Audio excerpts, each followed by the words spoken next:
되겠습니다.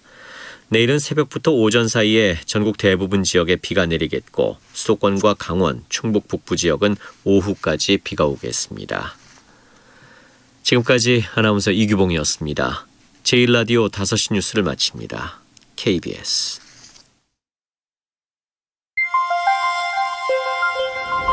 대한민국 중심 채널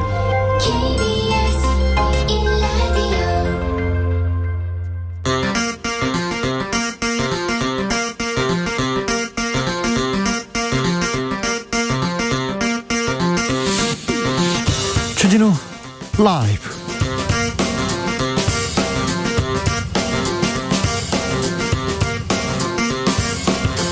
(2021년 4월 29일) 목요일입니다. 안녕하십니까, 주진우입니다. 대선의 계절이 다가오고 있습니다. 여야는 대선 승리를 위해 쇄신을 외치면서 전열을 가다듬고 있습니다. 민주당 대표는 사흘 뒤 선출됩니다. 국민의힘 원내대표는 내일 뽑히는데요. 야권 통합 얘기가 있는데 어디쯤 가고 있을까요? 조호영, 안철수 두 사람이 맘만 먹으면 합당을 선언할 수 있다, 이렇게 얘기했는데요. 그런데 마음을 안 먹습니다. 안민석, 조경태 의원과 그 속내 들여다보겠습니다. 결자 해지의 각오로 꼬인 매듭을 풀겠다. 더불어민주당이 부동산 정책 실패를 인정하고 변화를 약속했습니다. 부동산 특위 본격 가동해서 대책을 내겠다고 했는데요. 민주당 대표의 부동산 정책 어떻게 되는지 당대표 후보 릴레이 인터뷰, 우원식 후보의 부동산 정책 직접 들어보겠습니다. BBK의 실소유주는 이명박이다. 2007년 대선 직전이었습니다. 정봉주 의원이 이명박 후보는 주가 조작에 책임을 지고 사퇴해야 된다, 이렇게 외쳤습니다. 그리고는요, 정봉주 의원이 감옥에 갔습니다. 징역 1년. 훗날 BBK와 MB와의 관계 사실로 밝혀졌습니다. 다스와의 관계 사실로 드러났습니다. 오늘 대법원에서 무죄 판결을 받았는데요. 정봉주 전 의원이 다른 건으로요. 정봉주 전 의원, 이명박 사면론 어떻게 생각할까요? 직접 들어보겠습니다. 나비처럼 날아 벌처럼 쏜다. 여기는 주진우 라이브입니다.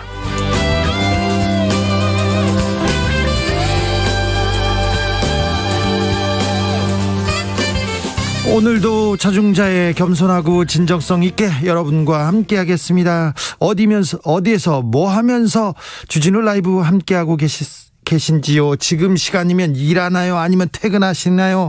아니면 쉬고 계신가요? 여러분의 이야기 들려주십시오.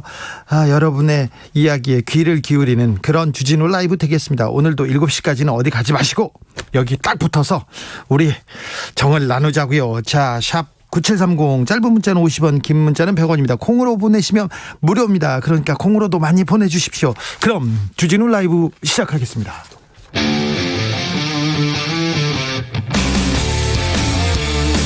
탐사보도 외길 인생 20년. 주 기자가 제일 싫어하는 것은?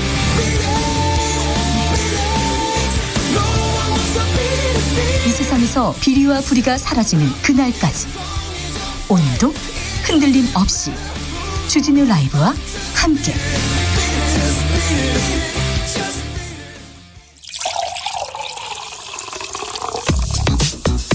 진짜 중요한 뉴스만 쭉 뽑아냈습니다. 줄 라이브가 뽑은 오늘의 뉴스 주스. 정상근 기자, 어서 오세요. 안녕하십니까. 차기 검찰총장 후보군이 꾸려졌습니다. 네, 이 검찰총장 후보 추천위원회는 오늘 회의를 열고 차기 검찰총장 후보로 4명을 박범계 법무부 장관에게 추천했습니다. 예. 박범계 장관은 이들 중 1명을 문재인 대통령에게 제청할 예정이고요. 문재인 대통령이 임명하면 국회 인사청문회를 거친 뒤 이 차기 검찰총장이 취임하게 됩니다. 예.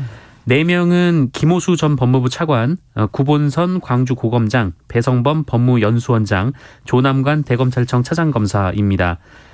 유력 후보로 꼽혔던 이성윤 서울중앙지검장은 후보군에 들지 않았습니다. 후보군에도 들지 못한 것은 대단히 좀 이변이라고 볼 수 있습니다. 네, 이 검찰총장 추천위원장인 박상기 전 법무부 장관은 공정하고 투명하게 진행했다라면서 결과에 대해 모두 만족했고 큰 이견은 없었다라고 밝혔습니다. 예. 김호수 전 차관은 사법연수원 20기로 서울고검 형사부장, 대검찰청 과학수사부장 등을 거쳐서 법무부 차관을 지내며 박상기, 조국, 추미애 전 장관을 내리보좌했습니다. 구본선 고검장은 23기로 대검 정책기획과장과 대검 대변인, 대검 형사부장을 거쳐서 대검 차장검사를 지냈고요. 이 배성범 연수원장은 23기로 부산지검 특수부장, 서울중앙지검 조사부장 등을 거쳐서 중앙지검장까지 맡았습니다. 네. 조남관 차장검사는 24기로 현재 검찰총장 직무를 대행 중이고요. 광주지검 마약조직범죄수사부장, 추미애 전 장관 시절 검찰국장을 지냈습니다. 윤석열 전 검찰총장이 23기입니다. 23기 동기가 2명이 후보군에 올랐네요. 코로나 확진자가 600명대로 내려왔습니다. 좀 폭발적인 증가세가 더 드러나는 거 아닌가 걱정했는데 일단은 600명대입니다. 네, 오늘 0시 기준으로 발표된 코로나19 신규 확진자 수는 모두 680명입니다. 다시 700명 아래로 내려왔는데요. 예. 하지만 아직 감염군을 알 수 없는 확진자가 많아서 긴장을 풀기에는 그렇습니다. 이릅니다.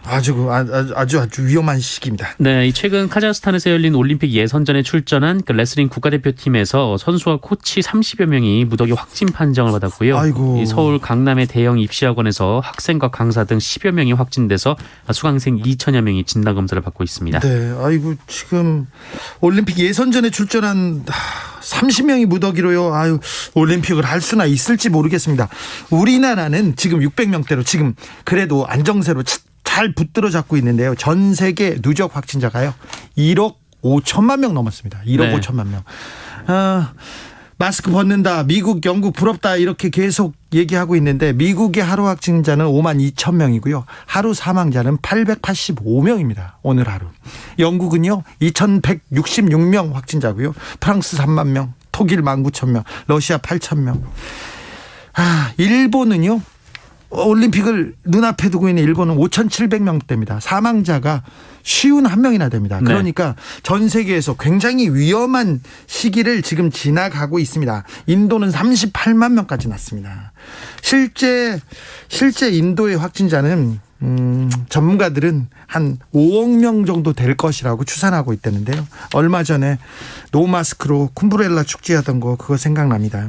그런데 인도에서 이렇게 폭발적인 지금 확진세가 나왔는데 미국에서는 1억 달러 그러니까 1,000억 원대 물품 지원하겠다 얘기를 하는데 이 인도에 대해서 인도적 지원 좀 생각해야 됩니다. 이 백신에 대한 특허권, 지적재산권 좀 풀고 전 인류를 좀 생각해야 됩니다. 인도적으로 생각했으면 합니다. 정부가 백신 접종을 마친 사람들에게는 자가격리를 면제해 주기로 했다면서요.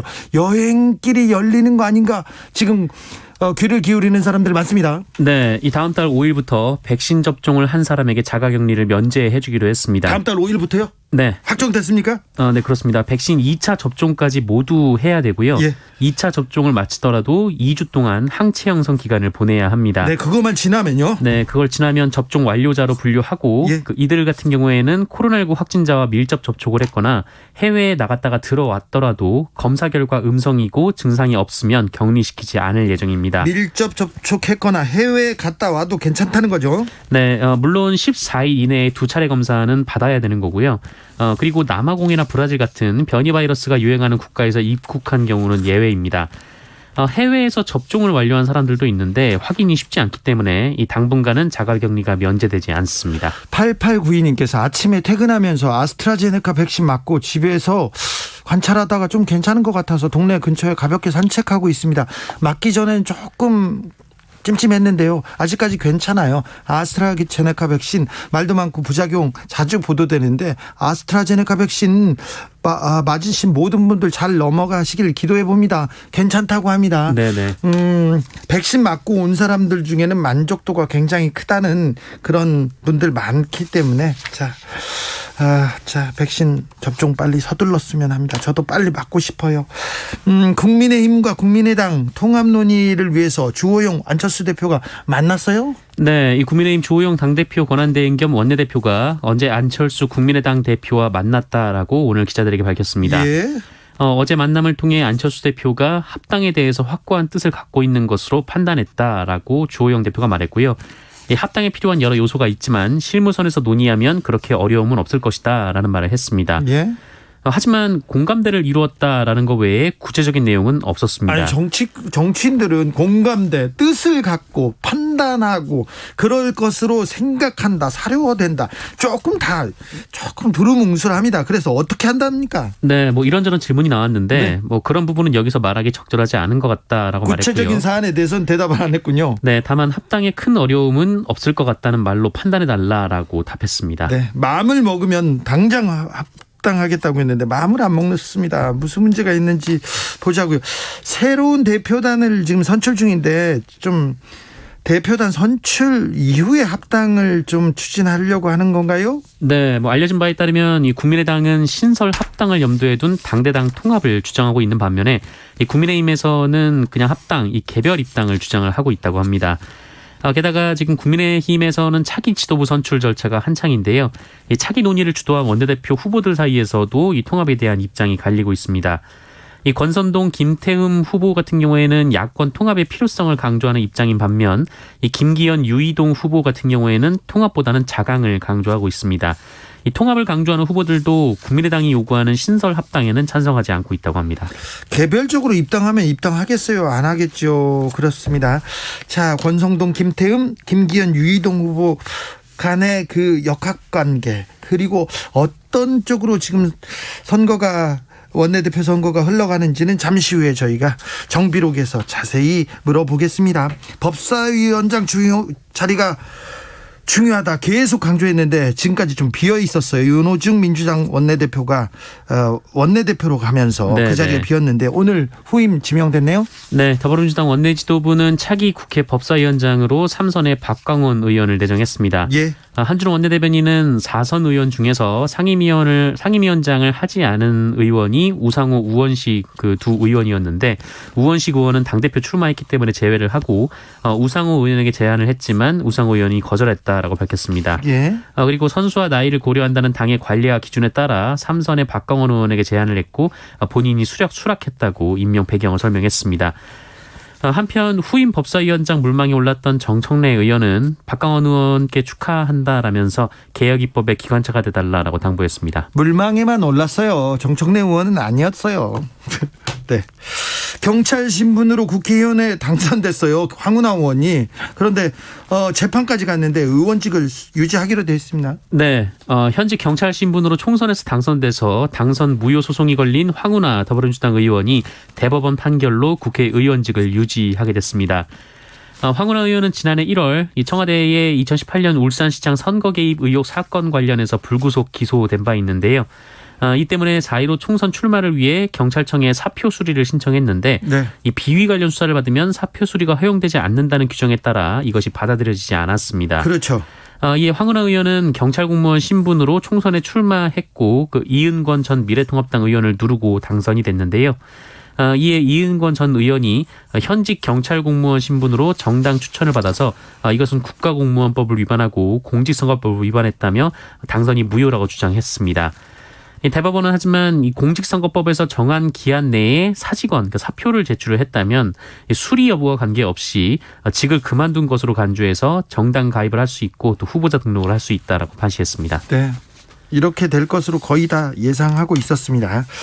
그런데 이 재판은 이 판결에 대해서 의아해하는 사람들이 많습니다. 해산된 통합진보당 국회의원들이 자신의 지위를 회복해달라고 소송을 했는데요. 패소했습니다. 네, 옛 통합진보당 국회의원들이 헌법재판소의 정당 해산 결정에도 의원직은 유지된다라면서 소송을 냈습니다만 결국 패소가 확정됐습니다.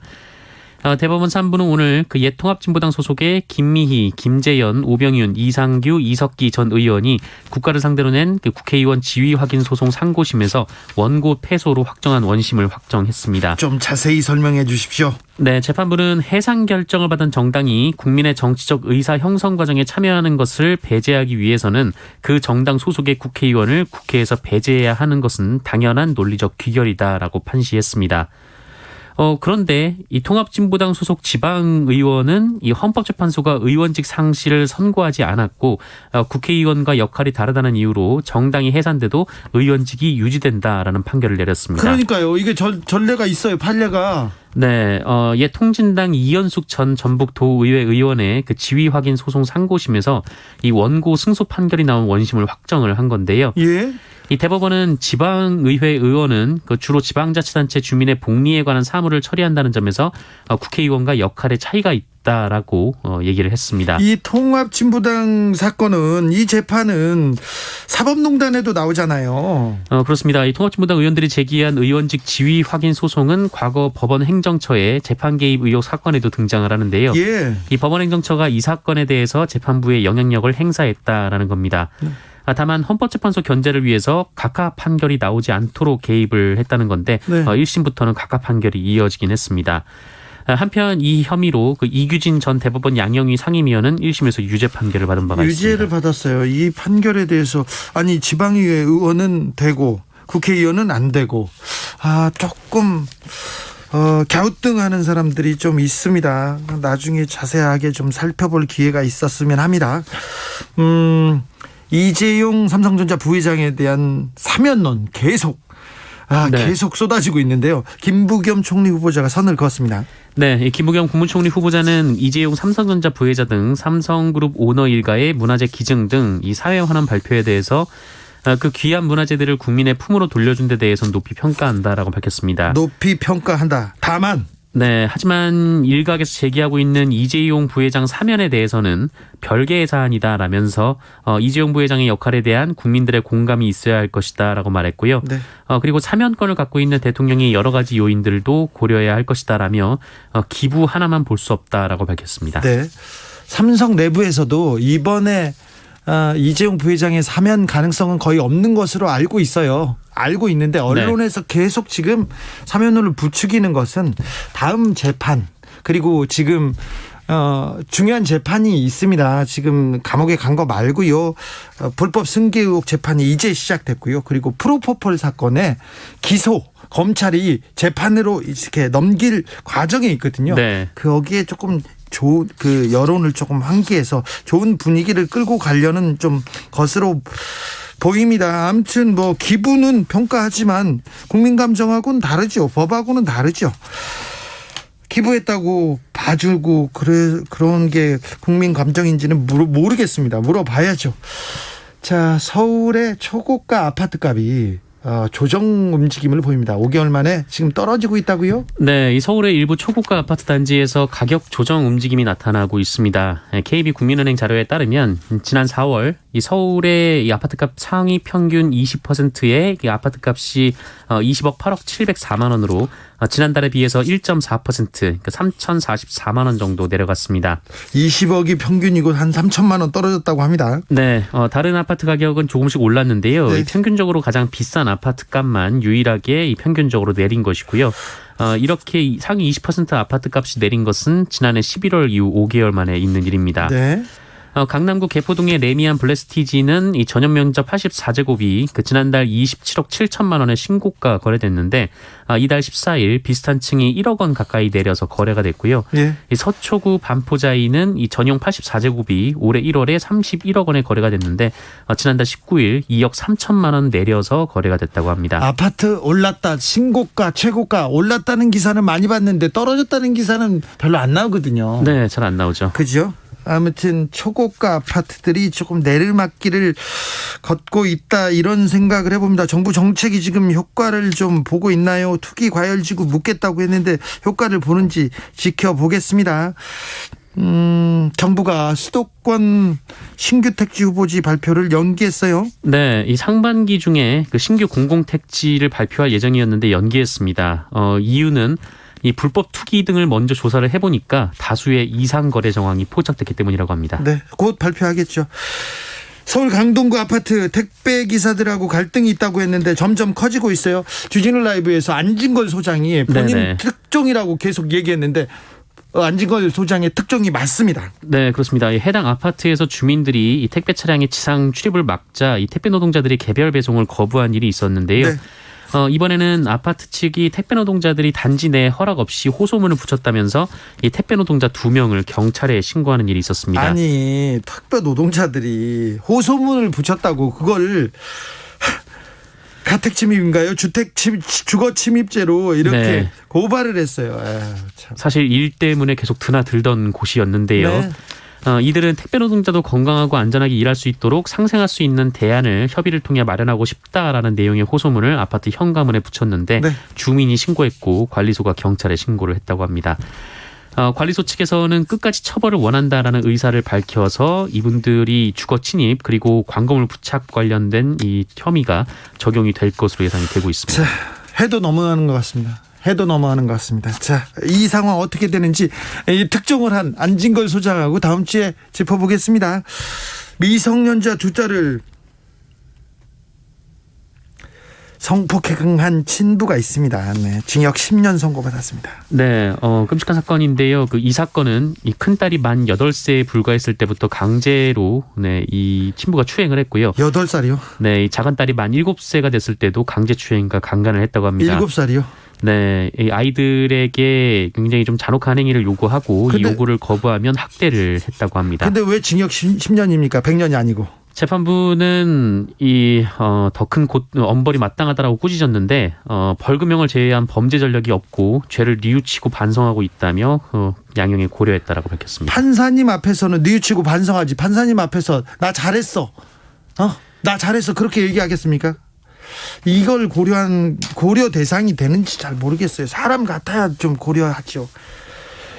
아휴, 네. 주스 정상근 기자 함께했습니다. 고맙습니다. 7925님께서 차에서 듣는 주진우 라이브 제맛인 듯합니다. 정체되는 도로에서 듣다 보면 시간을 길에 버린다는 느낌은 사라집니다. 좋은 방송 주진우 라이브. 아이고 감사합니다. 네. 공부도 하고 세상 흘러가는 것도 함께 좀 배우고 듣고 그러자고요.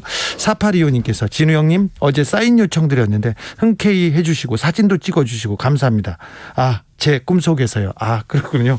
네. 어제 만난 사람인 줄 알았는데 꿈속에서요. 네, 자, 꿈에서 친절했으니 다행이네요. 9909님께서 퇴근하고 불화일체로 지냅니다. 이불과 한 몸으로요. 1학년 담임이라 바쁘게 돌아다녔더니 무릎도 쓰시고 낮 시간에 놓친 뉴스 들어요 했습니다. 불화일체 이거 좋네요. 이불과 한 몸. 일단 누우세요. 편히. 밥 먹고 눕고 그냥 웬만하면 눕고 좀 쉬세요. 1학년 담임이면 특별히 신경 쓸 일이 많을 것 같은데요. 네, 좀 편히 쉬시기를. 무릎이 쓰신다네요. 3131님께서는 하루 종일 택시 손님이 없어서 도로에 정차하고 차 속에서 앉아 있습니다. 길게 늘어선 택시를 볼 때마다 좀 마음이 아프고 미안하기도 한데요. 빨리 코로나에 벗어나서 우리 경제가 다시 재가동되고 택시 운전사 님들도 웃으면서 이렇게 열심히 일하는 그런 시대가 빨리 왔으면 좋겠어요. 교통정보 알려드릴게요. 오수미 씨. 네, 시각 교통정보입니다. 돌발 상황에 여파가 더해지면서 정체가 점점 더 심해지고 있는데요. 서울 시내 올림픽대로 하남 쪽으로 영동대교를 지나 4차로에 고장난 차가 서 있고요. 지장을 받아 반포대교부터 영동대교 쪽으로 많이 밀리고 있습니다. 동부간선도로 의정부 가는 길로도 용비교 2차로에 고장난 승용차가 정차해 있어서 뒤따르는 차량들 속도를 못 냅니다. 이 밖에 수도권 제1순환고속도로는 구리에서 판교 쪽으로 벌써부터 정체가 상당합니다. 판교 분기점에서 성남까지와 서하남 일대로 각각 속도를 못 내고요. 다시 광암터널부터 남양주까지는 11km나 막히고 있습니다. 또 구리 휴게소 일대에서 느리게 이동을 합니다. 반대 판교에서 구리 방향으로도 구리 남양주에서 정체를 시작으로 하남과 송파, 판교 일대까지 군데군데에 속도가 떨어져 있습니다. 영동고속도로 인천 가는 길 동수원부터 부곡까지 11km로 평소보다 정체의 길이가 더 길어져 있습니다. 지금까지 KBS 교통정보센터였습니다. 주진우 라이브.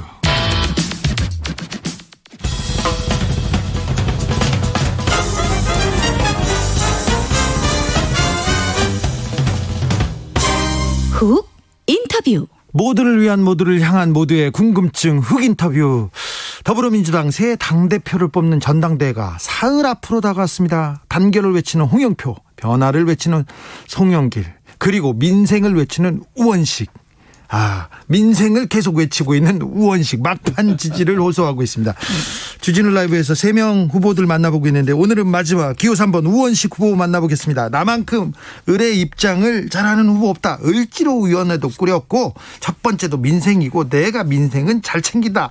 우원식 더불어민주당 당대표 후보 어서 오세요. 네, 안녕하세요. 반갑습니다. 당대표 출마했습니다. 출사표 부탁드리겠습니다. 네, 우리가 1년 전에 총선에서 크게 승리를 했고 네. 이번 보궐선거에서 아주 대패를 했거든요. 서울에서 25대 빵 이거 처음 보는 일입니다. 예. 이렇게 큰 민심의 변화는 어디에 있을까? 그걸 살펴보면 우리의 양극화가 해소되지 않은 상태에서 코로나가 와서 코로나의 민생이 매우 어려웠죠. 네. 그런 속에서 부동산 급등까지 있어서 네. 국민의 삶이 매우 어려웠습니다. 네. 그런데 거기서 우리 개혁한다고 개혁도 소리만 시끄러웠지 성과를 크게 못 내서 그렇죠. 예, 그런 실망도 있고 네. 결국은 국민의 먹고 사는 문제가 굉장히 어려워졌기 때문에 네. 그 민심의 큰 변화는 바로 그 지점이다 이렇게 생각하고요. 네. 그런 점에서 저는 민생이 방안이고 현장이 답이다. 그래서 민생으로 정면 돌파하겠다. 네. 말씀하신 대로 을지로위원회를 통해서 현장 정치, 민생 정치는 제가 오랜 기간 동안 쭉 해왔던 일이고. 오래 하셨고 민생 챙기고 네. 을을 챙기러 다니셨는데 네. 부족했나 봐요. 예, 부족했죠. 부족했습니다. 왜 그러냐면 그 민생 챙기는 현장에 있는 일을 현장에서만 해결하는 것이 아니라 네. 거기에 깔려 있는 것은 제도를 바꿔야 되거든요. 불공정 불평등한 제도를 깔아야 되고 예. 우리의 재정이 관료의 재정인 것처럼 관료가 다 틀어지고 안 내놓고 이런 것을 바꿔줘야 되거든요. 네. 요번에 우리가 180석입니다. 이런 국민들의 민생을 잘 챙기지 못했다라고 하는 질책을 토대로 해서 이 180석을 민생을 챙기는데 쓸 수 있는 아주 주요한 수단으로 요번에 크게 국민의 삶을 챙기는 개혁을 해보자. 이게 제 생각입니다. 민생이 최고의 개혁이다. 네, 그렇습니다. 우원식 의원 만나보고 있습니다. 지금 전국을 돌아다니면서 당원 그리고 시민들 만나고 있는데요. 네. 민주당 미워, 민주당 무능한 것 같아 이런 얘기 많이 듣죠. 네, 그렇습니다. 두 가지죠. 하나는 검찰개혁 같은 경우에 시작할 때 70%였거든요. 예. 근데 이제 그걸 일정하게 공수처를 만들면서 성과를 내긴 했는데 네. 과정 자체가 이제 굉장히 시끄럽고 예. 또 빨리빨리 진척이 안 되고 그런데다 아직도 이제 그것이 마무리가 되지 못해서 속도가 굉장히 더디다 이런 질책이 하나 있고요. 예. 그거보다 더 근본적인 질책은 아까 말씀드렸던 대로 삶이 너무 어렵다. 그렇죠. 먹고 살아야죠. 예, 먹고 살아야 되는데 이 민생이 너무나 어렵기 때문에 왜 우리가 이렇게 어려운 것에 귀를 기울여 주지 않느냐. 180석까지 만들어주고 우리의 삶을 좀 챙겨달라고 했던 것인데 네. 그 점을 정말 잘못하는 거 아니냐라고 네. 하는 질책이 많았습니다. 어제 송영길 후보가 네. 여기 와가지고 홍영표 후보나 지금 이렇게 얘기하면 하면 안 되는데. 한번 하세요. 괜찮아요. 우원식 후보는 원내대표를 했고 책임을 져야 되는데 이 민주당이 새 얼굴이 되게 어렵다 이렇게 얘기하더라고요. 한마디 해주세요. 그분은 5선 안 했나요? 5선 했죠. 네. 그리고 당대표 선거는 3번씩이나 나오지 않았나요? 다 떨어졌잖아요. 그러니까 그런 점에서 보면 얼굴로 하면 훨씬 사람들한테 더 많이 알려져 있고 많이 본 얼굴이죠. 얼굴을 그래요? 바꾸는 걸로 해서 바꾸자고 그러면 제일 먼저 바뀌어야 될 사람이 아닌가 이렇게 생각하는데 얼굴 많이 보였어요. 그래서 바꾸는 거는 네. 얼굴을 바꾸는 게 아니고 예. 국민들이 요구하고 있는 그 지점을 바꿔야 되는 겁니다. 네. 저는 국민의 삶을 변화시키는 개혁. 네. 우리가 이제 여러 가지를 했습니다만 이 우리의 중심을 지금까지 민주화 평화에 뒀거든요. 그거는 네. 이제 앞으로 계속 부족한 건 밀고 나가야 되는데 네.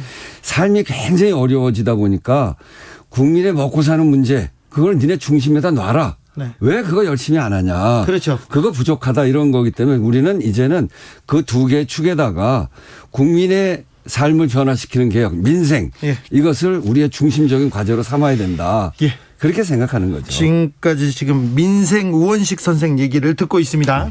홍영표 후보도 있는데 홍영표 후보는 혁신이 안 보인다 이런 얘기를 하셨어요. 안 네. 보입니까?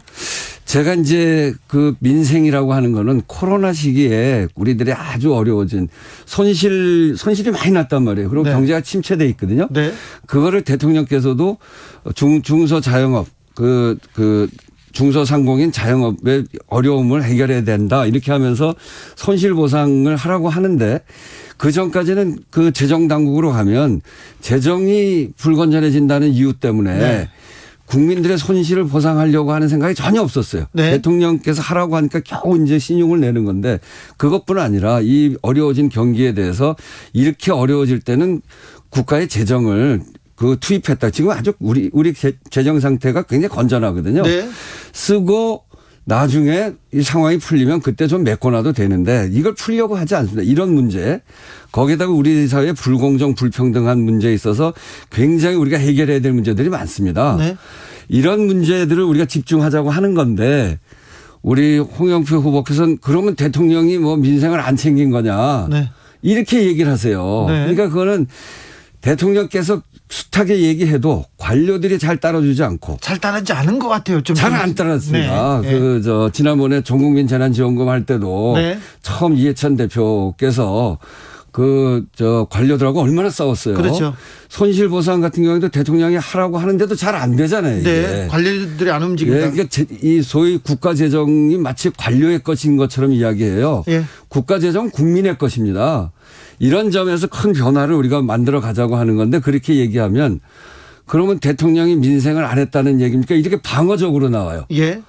오히려 대통령을 고립시킨 거거든요. 당도 적극적으로 안 했고 네. 관료들이 막고 네. 이런 이런 것들을 하자고 하는 것을 그렇게 방어적으로 하는 거는 국민들이 정말 바라는 혁신을 하는데 도움이 안 된다고 저는 생각해요. 그래서 혁신이 보이지 않는다 이렇게 얘기하는 거죠. 우원식 후보님 1년 동안 네. 왜 민주당이 그렇게 국민들의 마음을 잃어버렸을까요? 민주당이 잘해줬으면 좋겠다 응원하고 그러던 국민들이 왜 등을 돌렸을까요? 뭐. 저는 우리가 이제 탄핵을 통해서 집권했잖아요. 네. 그래 거기서 이제 우리 대통령께서도 그때 슬로건이 뭐냐면 사람이 먼저다였어요. 예. 사람이 먼저다라고 하는 건 사람의 삶을 중심으로 개혁해 가자는 거였거든요. 근데 그걸 그래서 소득주도 성장 이런 거 했는데 우리가 잘 쫓아가지 못했습니다. 당도 좀 부족했고 관료들도 저항을 하고 그런 속에서 국민들로부터도 이제 야단도 맞고 그렇게 갔습니다만 지난 총선에서 K 방역을 잘하면서 180석을 얻었어요. 예. 그러면서 우리 당은 사실은 정권 재창출에는 걱정이 없다. 그러면서 우리 국민들 안에서 나오는 이런 민생의 절규, 이런 또 당 안에서 여러 가지 다른 이야기. 좀 자만했네요. 이런 것들에 대해서 우리가 눈여겨보지 않고 네. 좀 그냥 뒤로 좀 밀어놓은 겁니다. 우리의 자만. 그게 저는 거기에 있다고 생각해요. 예. 오히려 이번에 보궐선거에서 이렇게 질타를 받음으로 해서 네. 우리의 부족을 다시 확인했고 예. 다음 정권 재창출을 위한 준비를 할 수 있는 기간이 만들어진 건 그나마 다행이다. 예. 이렇게 생각합니다. 자, 홍영표, 송영길 후보와 달리 우원식은 이런 강점이다. 우원식이어야만 이런 일을 해낼 수 있다. 네. 제가 말씀드린 대로 홍영표 후보로서는 혁신이 좀 어려운 거 아니냐. 네. 지금 우리의 잘못에 대해서 반성적으로 나오면 그러면 대통령이 잘못했다는 얘기가 이렇게 나오기 때문에 그러면 말을 다 막는 게 되거든요. 네. 그래서 혁신하기 어려운 거 아니냐 이런 생각이 들고 송영길 후보는 너무 당하고 다른 얘기를 많이 해요. 경인 운하를 찬성하고 하늘 3, 4호기를 하자고 하고 네. 또 한일 해저 터널 하자고 그러고 지금은 집값을 안정시키는 게 가장 중요한데 우리의 국민께 죄송스러운 건 집값이 대폭 상승한 거거든요. 네. 이럴 때 DTI, LTV를 그렇죠. 90%까지 하자고 하는 그런 빚내서 집 사라 이런 건데 네. 그래서 우리 당이 갖고 있는 기조하고 다른 이야기를 많이 하고 본인을 너무 앞세우기 때문에 좀 불안정한 거 아니냐 이런 이제 두 분의 단점이 있어요. 송영길 후보는 좀 본인을 너무 앞세웁니까? 자랑이 좀 심합니까? 그거 그렇게 못 느끼시겠어요? 아, 그러니까 네. 저는 이제 이게 대표가 되고 특히나 이번에는 대통령 후보 경선을 치르고 또 대통령 선거를 해야 돼서 대통령 후보를 중심에다 놓고 협력을 해줘야 되는데 그렇죠. 그런 데 있어서 이게 서로 튀기 시작하면 당이 굉장히 불안정해지거든요. 이제 네. 그런 점에서 이제 지적하는 거고요. 예. 저는 그런 점에서 보면 좀 안정됐다고 볼 수 있죠. 아, 네. 네, 안정감이 있고 또 하나는 국민들의 가장 지금 필요한 소위 국민의 삶을 변화시키는 국민의 먹고 사는 문제 이런 민생의 문제에 집중해서 할 수 있는 그런 경험과 그리고 그런 그 정책과 이런 거를 충분히 갖고 훈련돼 있는 그런 사람이다. 네. 제가 그게 장점이다 이렇게 생각합니다. 자, 안정감 있는 민생 우원식. 자, 그러면 우원식은 을을 위해서, 국민들을 위해서 부동산 어떻게 잡겠다? 부동산은 말씀드린 대로 부동산 값 상승을 막지 못한 게 가장 문제입니다. 네. 그래서 지금 이제 이 이사 대책을 하면서 거기에서 나오는 그 현장의 소리들이 있습니다. 그 부작용으로 보여지는 20대 청년들이 처음 집을 사는데 너무 대출 규제가 심한 거 아니냐 이런 문제 제기들이 있는데 네. 이걸 접근해 갈 때 종부세를 손을 대야 되겠다. 절대 반대합니다. 네. 종부세가 지금 그렇게 많지 않고요. 예. 10억 기준시가 10억 정도에 한 40만 원 정도 됩니다. 네. 2000cc 자동차의 1년 자동차세가 50만 원입니다. 그러니까 뭐 큰 문제 난 것처럼 얘기하는 건 옳지 않은데 거기다가 오래 살고 그리고 나이가 많고 그럼 80%까지 감면이 가능합니다. 그렇기 때문에 그 문제를 종부세를 손대자고 하는 거는 그래도 혹시라도 부담이 돼서 집을 내놓는 경우들이 생겨야 될 텐데 깎아준다고 하면 그런 얘기가 나오면 언제든지 집값이 세금이 떨어질 수 있겠구나. 그러니까 그렇게 내놓을 이유가 없어지는 거죠. LTV DTI 90%까지 하면 그야말로 빚내서 집 사라 이렇게 되는 거기 때문에 그것도 안 되고 그래서 전 지금 기조를 잘 유지하되 집값을 안정시키기 위해서 주택임대사업자들이 갖고 있는 157만 호에 달하는 네. 거기에 굉장히 많은 특혜가 있어요. 네. 종부세 합산을 배제함으로 해서 500채, 700채를 갖고 있어도 종부세를 안 냅니다. 네. 그런데 생계형 임대사업자 말고 기업형 임대사업자들에게 부여된 특혜 그거 좀 없애야죠. 그거 없애서 집값을 안정화시키는 거. 임대사업자에 대한 특혜 왜 못 없습니까? 그래서 제가 없애자고 하는 거 아니에요. 네? 민주당 지금까지 왜 안 없앴어요? 그래서 제가 하자고 하는 거 아닙니까? 우원식이야 합니까? 요번에 전당대회를 통해서 네. 대표를 제대로 보면 그런데 쇄신이 올 수 있다는 겁니다. 네. 1902님께서 우원식 의원님 찐팬입니다. 힘내세요. 좋아하는 국회의원 딱 3명 중에 1명입니다. 얘기했습니다. 감사합니다. 지금 알바 같습니다. 자, 민생이 중요하다. 국민들도 그래요. 내가 먹고 사는 게 지금 어렵습니다. 도와주세요. 얘기합니다. 그런데 민주당 내에서는 민생을 외치고 부동산을 외치고 그러면요. 개혁은 어떻게 할래? 이런 목소리가 또 당내에서 나오는 것 같습니다. 민생과 개혁 이게 따로 놀고 있는 것 같은데. 전혀 그렇지 않은데요. 민생을 강조하니까 개혁 때문에 민생이 안 됐다 그렇게 지적하는 거 아니냐 이렇게 얘기하는 사람 그건 왜곡입니다. 네. 우리가 지금까지 해왔던 우리의 자랑스러운 역사 민주화 평화라고 하는 개혁 지금 얘기하는 개혁은 민주주의로 완성해 가는 거거든요. 부족한 거는 준비를 잘해서 툭툭툭툭 해나가면 되는 일이고요. 네. 지금까지 우리가 못 챙긴 게 우리가 중심적으로 안 보고 부차적인 문제로 밀어놨던 게 국민의 먹고 사는 문제입니다. 네. 불공정 불평등 해소해야 될 거 아니에요? 네. 재정의 주인은 국민이라고 하는 원칙을 분명히 세워야 될 거 아니에요? 네. 부동산은 부동산 값을 안정시키는 것을 분명하게 세워야 될 거 아닙니까? 예. 저는 이게 지금 우리한테 필요한 쇄신이라고 생각해요. 네. 여기에서 막 헷갈리고 흔들리고 이랬단 말이에요. 민주당이 중산층과 서민의 편이 돼야 되는데 민주당이 기득권의 편인 것 같은 모습을 많이 보였어요. 그러니까요. 그걸 고쳐야 된다는 그게 전 쇄신이라는 겁니다. 네. 그래서 그 개혁과 민생을 대립적으로 보는 게 아니라 이 개혁은 민주주의 과제를 해나가는 건 그것대로 하고 또 한반도의 평화를 만들어가는 건 그것대로 잘하고 거기에다가 국민의 삶을 변화시키는 개혁의 제도를 우리의 중심적인 과제로 삼고 그걸 밀고 나가자. 그러고 개혁의 내용은 딴 데 어디 가서 멀리 찾지 말고 얼굴만 바꾼다고 개혁입니까? 개혁한다고 해서 개혁이 됩니까? 바꾸자고 한다고 해서 바꿔집니까? 어떻게 바꿀 거냐가 있어야죠. 네. 그래서 저는 제가 얘기하는 민생 노선 이것을 우리 당의 중심에 놓고 거기에 맞는 사람 거기에 맞는 얼굴로 바꿔야 우리 당의 쇄신이 되는 거죠. 네. 우원식 후보님, 우원식 후보가 이깁니까? 이깁니다. 아니 근데 홍영표 후보도 이긴다고 하고 송영길 후보도 이긴다고 하던데요. 결과를 보면 네. 알 텐데 네. 우리 국민들이 볼 때 민주당은 변화해라, 네. 쇄신해라 그러는데 제가 얘기하는 쇄신의 길로 가야 그게 진짜 쇄신입니다. 네. 우리 당원들이 우리 지지자들이 우리 국민들이 그걸 원하고 그걸 바랄 것이기 때문에 네. 지금까지 제가 얘기했던 구체적인 안들을 원할 거기 때문에 저를 선택할 것이다 이렇게 생각합니다. 여기까지 들을까요? 네, 감사합니다. 민생 우원식 더불어민주당 당대표 후보였습니다. 네, 감사합니다. 나비처럼 날아 벌처럼 쏜다. 주진우 라이브.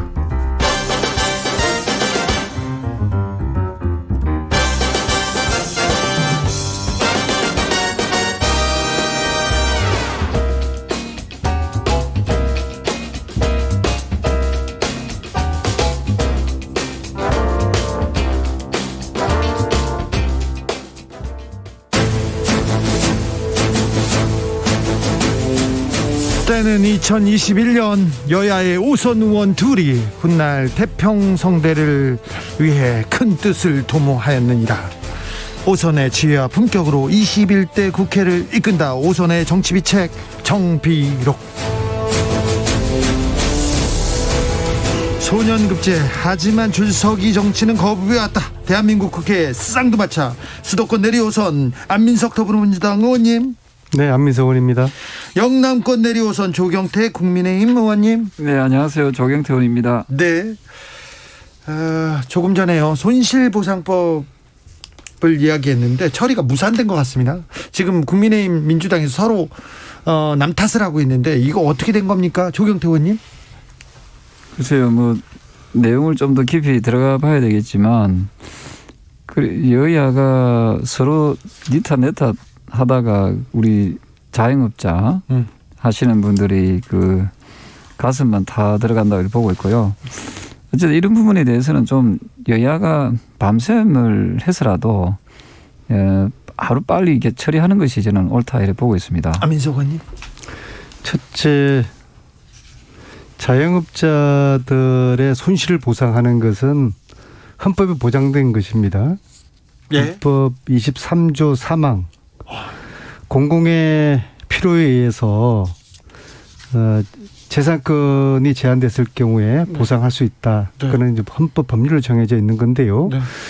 이것을 해줘야 되는 것이죠. 실제로 지난해에 이것이 계획이 돼서 실행이 됐어야 되는 건데 이것이 지금 안 되고 있는 건데요. 네. 그래서 여야가 한 목소리로 이거 하자고 하는 것인데 이제 재정당국, 이제 기재부가 반대를 해서 지금까지 이루어지지 못하고 현재도 사실 그런 상황인데 근데 이제 여야가 서로 이제 책임 전가를 하고 있는데요. 이거는 서로 책임 전가할 문제가 아니라 여야가 힘을 모아서 재정당국을 설득해서 이 법은 통과돼야 된다.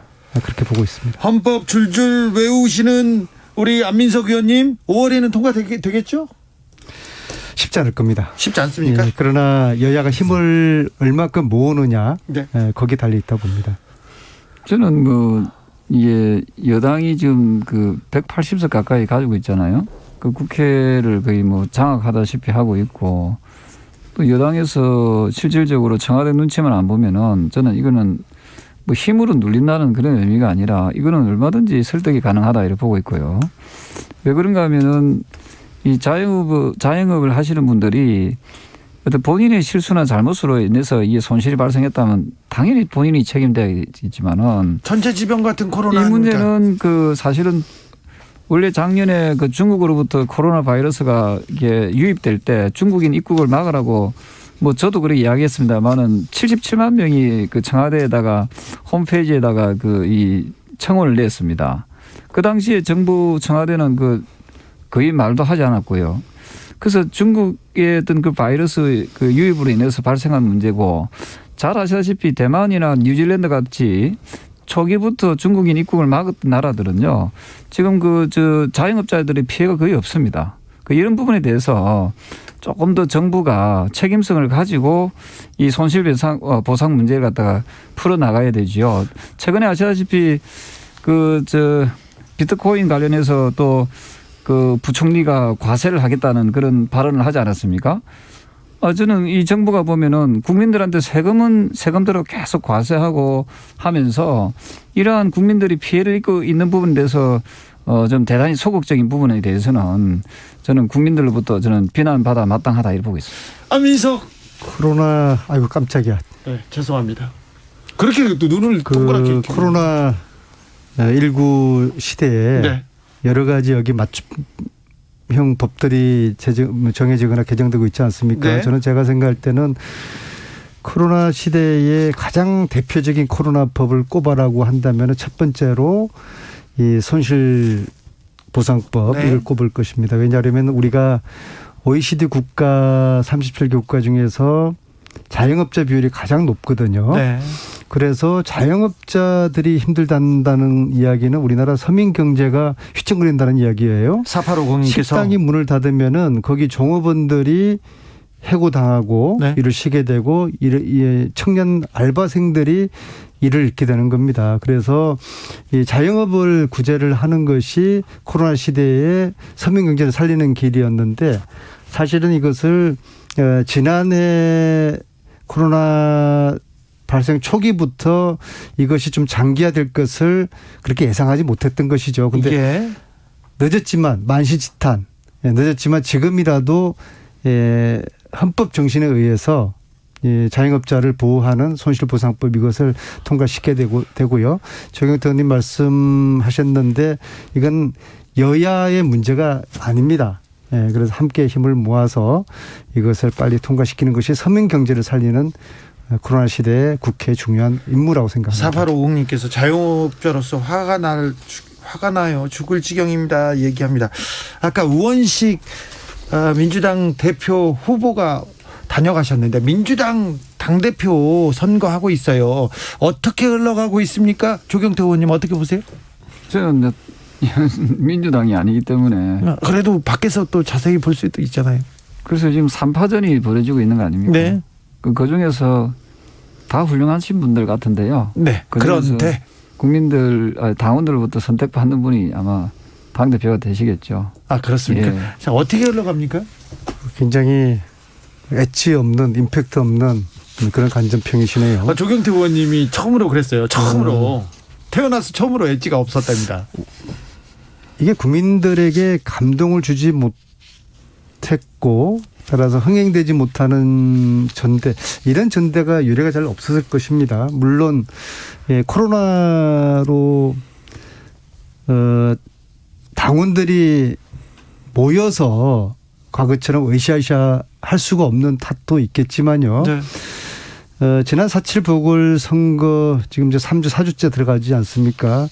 4주 동안에 저희 민주당의 변화와 쇄신을 기대했던 국민들의 그 눈높이에 이 전당대회가 부응을 하지 못하는 것 같아요. 예, 그러니까 맞아요. 당연히 이제 관심이 없는 것이죠. 네. 뭔가 사실은 국민의힘의 초선 의원님, 김웅 의원님, 예, 김웅 의원이요. 그런 분과 같은 새롭고 신선하고 아주 국민들이 볼 때 저건 뭐야라는 그런 흥행 요소가 있어야지 다이나믹한 전대가 될 텐데 이제 세 분 다 이제 기존에 거의 이제 20년 이상씩 기존에 이제 정치를 하셨던 분이기 때문에 국민들 눈에는 신선해 보이지 않는 그런 측면이 있는 것이 그것이 결국에는 쇄신하라고 그랬는데 왜 사람을 못 바꾸지? 이 재미없어. 이제 그런 지금 측면으로 가고 있는데요. 결과는 2강 1중일 거라고 저는 보는데요. 1강 2중이 아니라 2강 1중입니까? 2강 1중이고요. 네. 근데 이름을 거론하는 것은 이게 공정하지 못한 방송으로 또 주 기자가 비난을 받고 2%가 또 징계받을 수가 있겠죠. 아니 저는 그래서 괜찮아요. 안민석 의원을 비난하면 되지. 저를 비난하진 않을 건데요. 그냥 넘어가죠. 그러면은. 네, 아니 그렇죠. 근데 이제 그 2강도 네. 초박빙이 저는 될 거라고 봅니다. 예. 초박빙의 2강과 다소 좀 처지는 일중 그렇게 보고 있습니다. 네, 다음 주에는 더 자세히 분석해 보겠습니다. 1457님께서 존경하는 조경태 의원님, 요즘 안민석 의원님이 모든 걸 내려놓으신 것 같습니다. 약간 좀 용서도 좀 해줍시다. 보니까 많이 뉘우치고 있는 것 같기도 해요. 안민석 의원님은. 그죠? 국민의힘 원내대표는 내일 선출됩니다. 어떻게 보세요, 안민석 의원님?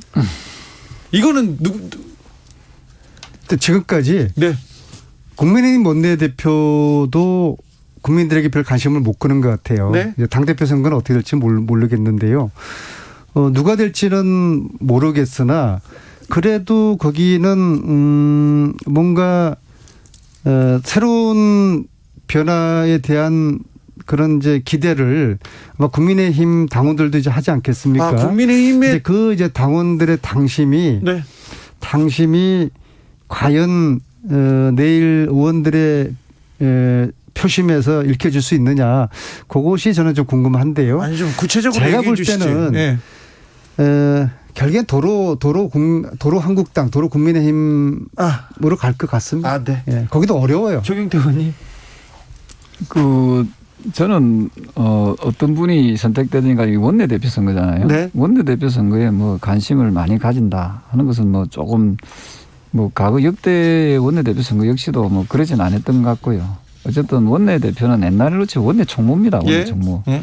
그 원내 일을 잘 볼 수 있는 사람. 의원들 중에 반장. 그렇습니다. 그걸 뭐 그렇게 뭐 저는 정치적으로 의미를 부여하지는 않습니다. 그래요? 다만 이제 이번에 원내대표가 누가 되더라도 네. 좀 더 합리적이고 좀 더 개혁적이고 네. 그리고 그 서로가 좀 상생할 수 있는 그런 좀 노련한 그 원내대표가 이번에 뽑혀서 네. 그 여야 좀 협상을 좀 잘하고 더 나아가서 앞서 말씀 주셨던 그 손실보상법이라든지 네. 또 그 민생법도. 이해충돌법 이런 거 네. 정말 국민들이 그 하라고 하는 그런 법에 대해서는 꼭 좀 실천하는 그런 원내대표가 나왔으면 좋겠습니다. 앞으로 조경태 의원님의 호를 다만 조경태로 그렇게 하도록 하겠습니다. 자, 조경태 수영 그리고 안민보국 뭐라고요? 저는 보국으로. 코로나19는 고용 취약계층인 비정규직에 더 큰 영향을 주고 있습니다. 지난 1년 동안 비정규직 노동자 10명 중에 4명꼴로 KBS 라디오 연중기획 희망충전 대한민국 427번째 이야기. 안녕하세요. 아나운서 이연주입니다. 올해 8살이 된 태진이는 또래처럼 초등학교에 들어가지 못했습니다. 심한 지적장애 진단을 받고 치료센터에 다니고 있는 태진이. 엄마는 태진이가 치료를 받을수록 좋아지고 있다는 말을 들었습니다. 내년엔 학교에 갈 수 있을 거란 기대에 참 기뻤는데요. 코로나19가 그 기대를 빼앗아가고 말았습니다. 회사의 사정이 어려워지면서 수개월째 월급을 받지 못한 엄마는 더 이상 태진이를 치료센터에 보낼 수 없게 됐습니다. 막막한 생계 앞에서 치료를 포기할 수밖에 없는 이 현실이 엄마는 너무 가혹하게 느껴집니다. 태진이와 엄마가 이대로 무너지지 않고 앞으로 나아갈 수 있도록 여러분이 손을 잡아주세요. 코로나19 시대, 어린이의 꿈은 지켜져야 합니다. 더 나은 삶, 어린이가 안전한 대한민국을 꿈꾸는 KBS가 태진이의 사연을 대신 전달합니다. ARS 060-700-1580, 060-700-1580, 한 통화 3,000원으로 희망을 선물해주세요. KBS 라디오 연중기획 희망충전 대한민국은 초록우산 어린이재단, 인탑스 주식회사, 그리고 청취자 여러분과 함께합니다. ARS 060-700-1580, 한 통화 3,000원입니다.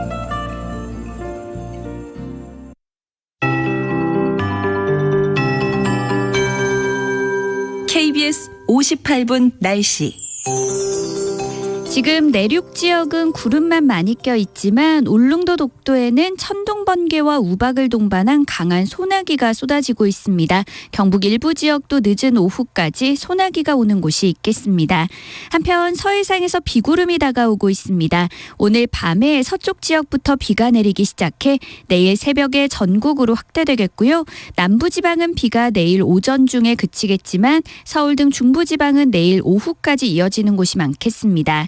예상 강수량은 중부지방과 전북은 10에서 40mm, 그 밖에 남부지방과 강원 영동은 5에서 20mm가 되겠고요. 천둥 번개가 동반돼 요란하게 비가 내리는 곳이 많겠습니다. 특히 경기 남부와 충청도, 전북 북부와 경북 북부에는 내일 우박이 떨어질 가능성도 있어 주의를 하셔야겠습니다. 한편 아직 백령도에는 황사가 관측되고 있고 수도권과 남부지방은 미세먼지 농도가 나쁨으로 나타나는 곳이 많습니다.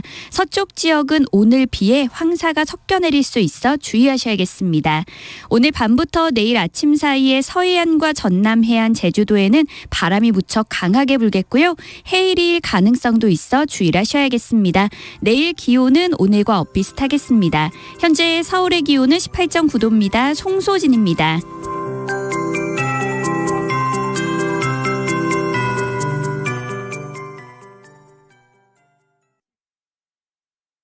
정성을 다하는 국민의 방송 KBS가 6시를 알려드립니다. AM 711kHz, FM 97.3MHz, KBS 1라디오입니다. HLKA.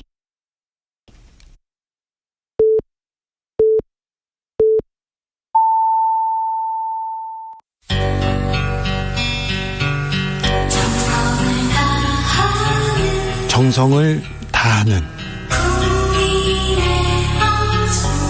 국민의 방송 KBS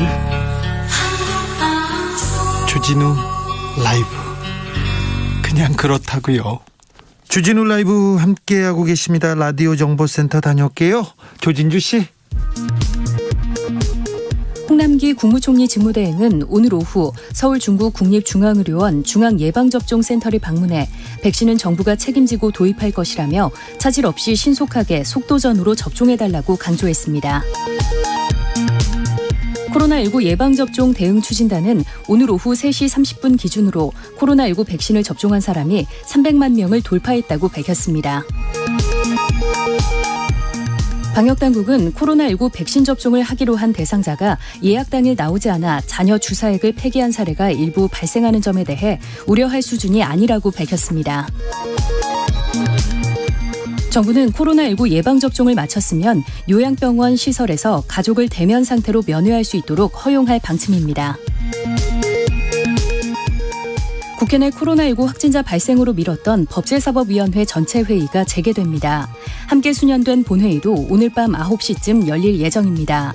이에 따라 이해충돌 방지법 제정안과 국회법 개정안 등의 법안은 법사위를 통과하면 오늘 본회의에서 최종 처리될 전망입니다. 내년 7월부터 개인 신용대출 한도가 사실상 절반으로 줄어듭니다. 이는 2023년 7월 개인 단위의 총부채 원리금 상환 비율, 즉 DSR 규제의 전면 적용을 앞두고 신용대출 DSR 산정 체계를 변경하는 데 따른 것입니다. 지금까지 라디오 정보센터 뉴스였습니다. 주진우 라이브 정비로 이어가겠습니다. 보국, 안민석, 조경, 테스형과 함께하고 있습니다. 자, 황교안이 돌아온다, 나경원이 돌아온다. 국민의힘에서는 원내대표 선거도 그렇고요, 당대표 선거도 그렇고 좀 북적거리는 것 같습니다. 국민의힘 상황 어떻습니까? 안민석 의원님. 국민의당 상황을 왜 저한테 먼저 여쭙는지 워낙 잘 아시니까요. 모르겠는데요. 네, 워낙 또 깊이가 있으니까요. 그 내부적인 상황을 들여다보기 전에 말이에요. 네. 지금 흐름이 태행, 역행하고 있는 흐름이 나타나고 있어요. 역행이라뇨? 자, 보세요.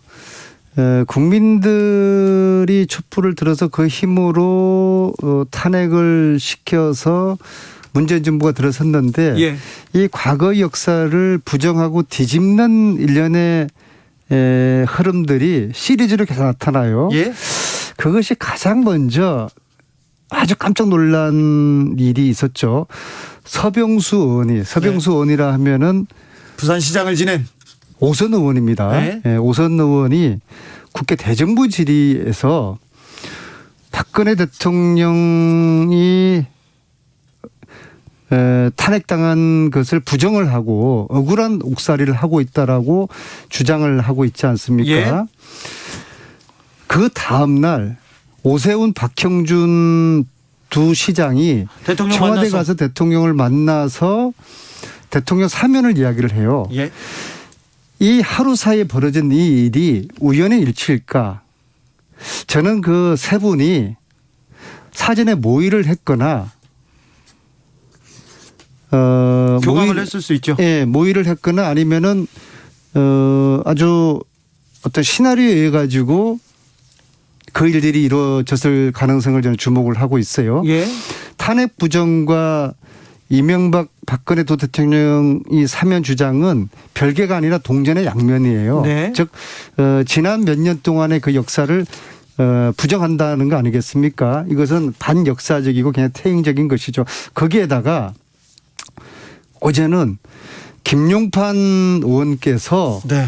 또 어마어마한 또 이야기를 또 하지 않았습니까? 그렇죠. 예, 윤석열의 국정원 대권 사건 이것이 잘못됐다. 네. 여기에 대해서 사과라는 요구를 하는데요. 그 이면을 이렇게 보게 되면은 그것도 역시 이 지난 과거 역사에 대한 이제 부정을 하는 것이고 윤석열의 국정농단 그 수사를 부정을 하는 것이거든요. 그래서 이 서병수, 오세훈, 박형준, 김용판 이 네 사람의 주장의 흐름은 공통점을 가지고 있어요. 네. 지난 몇 년 동안 국민들이 만들어 놓은 이 역사를 다시 기업겠다는 거거든요. 그러면 여기 대해서 어떻게 생각하는지에 대한 이야기들을 원내대표 선거나 당대표 선거에서 나와서 정확하게 서로 카드를 오픈시켜서 심판을 받아야 되는데 아마 그러지는 않을 것 같아요. 굉장히 명확한 얘기를 굉장히 길게 하셨습니다. 자, 조경태 의원님. 사전 모의했다는 것은 자칫하면은 안 의원께서는 이 명예훼손이라든지 허위사실 유포의 가능성도 있기 때문에 2738님이 안민석 의원님 확인되지 아니한 사실을 그렇게 주장하시면 안 돼요. 사전 모의 얘기를 지금 지적하셨죠. 사전 모의 했거나. 네, 알겠습니다. 그래서 제가 계속 이야기하겠습니다. 그래서 그런 표현은 저는 이런 방송의 자리에서는 적절하지 않다 이렇게 보고 있고요. 인정. 또 하나가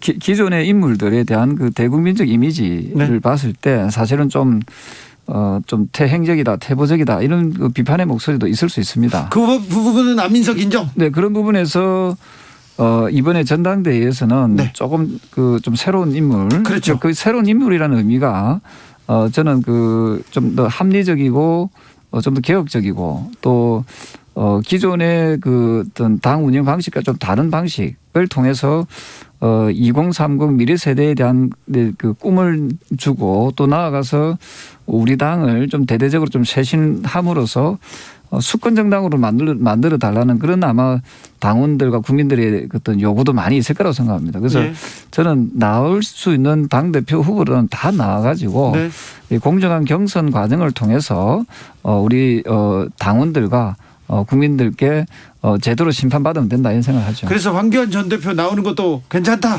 퇴행 아니다.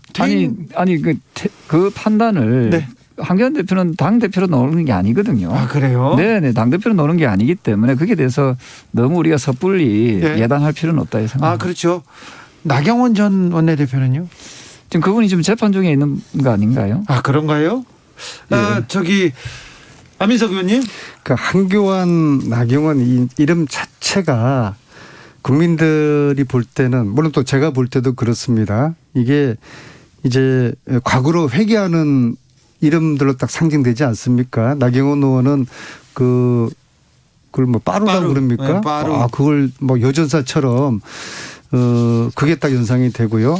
한경원 의원 대표님은 태극기 부대와 함께 강화문에 집회 계속하면서 머리 삭발하고 이제 그게 연상되지 않습니까?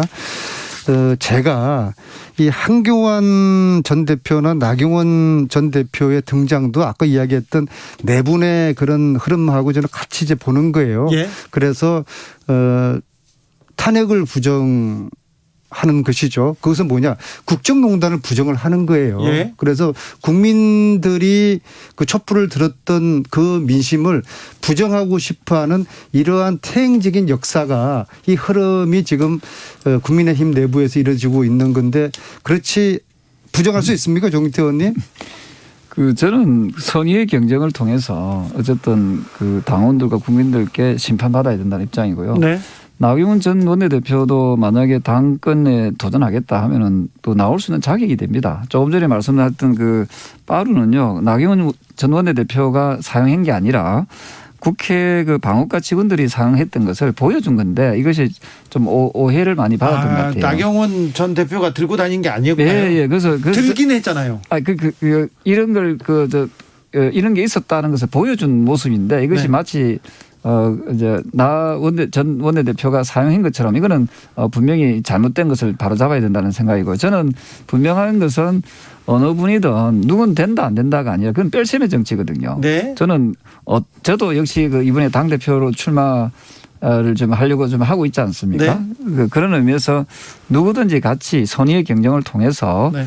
저는 당원들과 국민들의 그 판단 선택을 받아야 된다 이런 입장입니다. 그 빠루가 중요한 게 아니라 네. 나경원 대표가 당시 들었던 빠루가 동물국회를 상징을 하고 있는 상징적인 것이라는 말씀을 장면이죠. 드리고요. 네. 그래서 저는 아까 제가 모의했을 가능성에 대한 의혹을 제기를 했지 않았습니까? 네.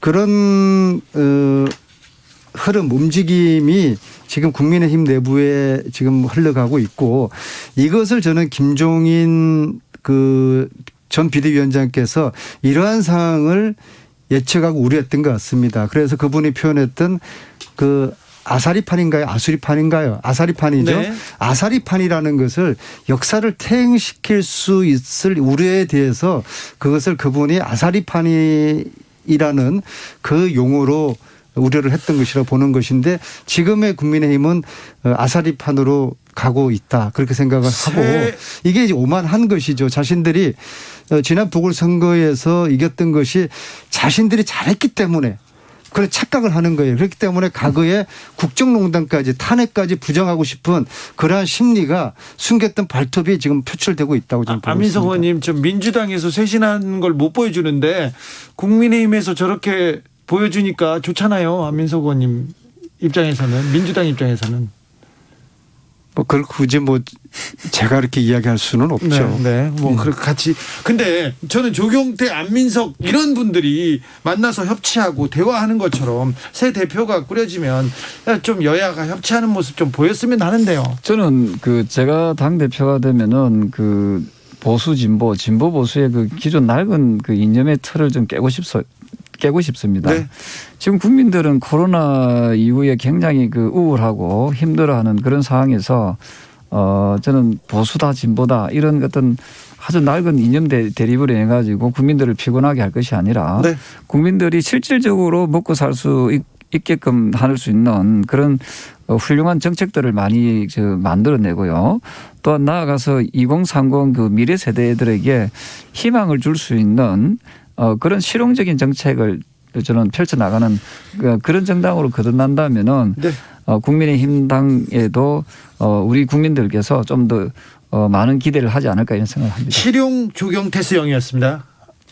조경태 의원님이 말씀하신 저런 국힘의 모습이 저희 더불어민주당도 그런 방향으로 가기를 원하고요. 네. 그런 방향에서 국민들을 편하게 편하게 살게 할 수 있는 그런 이제 안민 정책으로 알겠습니다. 여야가 서로 선의 경쟁을 해야지 정치가 살아날 수가 있겠죠. 여기까지는 보국 안민석이었습니다. 두 분 감사합니다. 조경태 수영, 보국 안민석, 정비록 여기서 마무리하겠습니다. 네, 감사합니다. 감사합니다. 정치 피로, 사건 사고로 인한 피로, 고달픈 일상에서 오는 피로. 오늘 시사하셨습니까? 경험해보세요. 들은 날과 안 들은 날의 차이. 여러분의 피로를 날려줄 저녁 한 끼 시사. 추진우 라이브.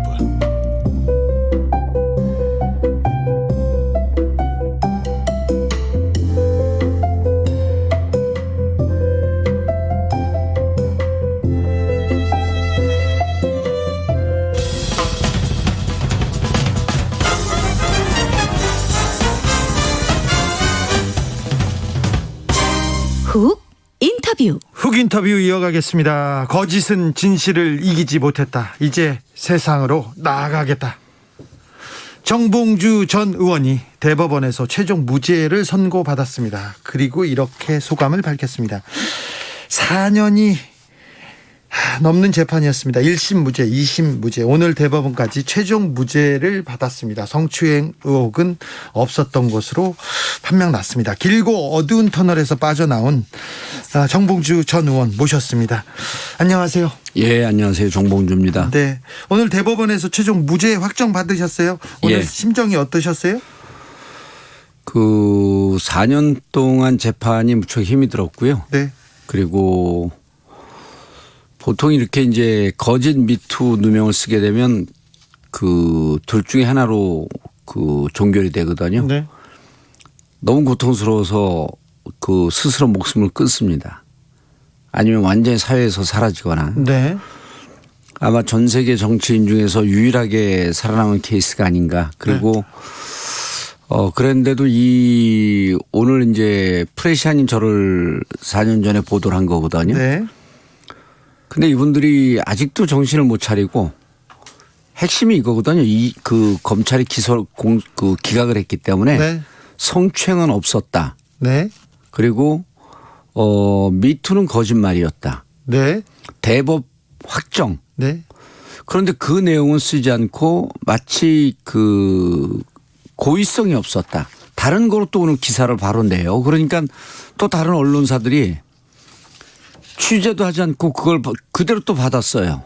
저는 이런 언론사들이 왜 존재를 했는지 이유를 모르겠습니다. 아무튼 그때 프레시안에서 호텔 룸에서 여성을 만났다고 했는데 호텔 룸이 아니었죠.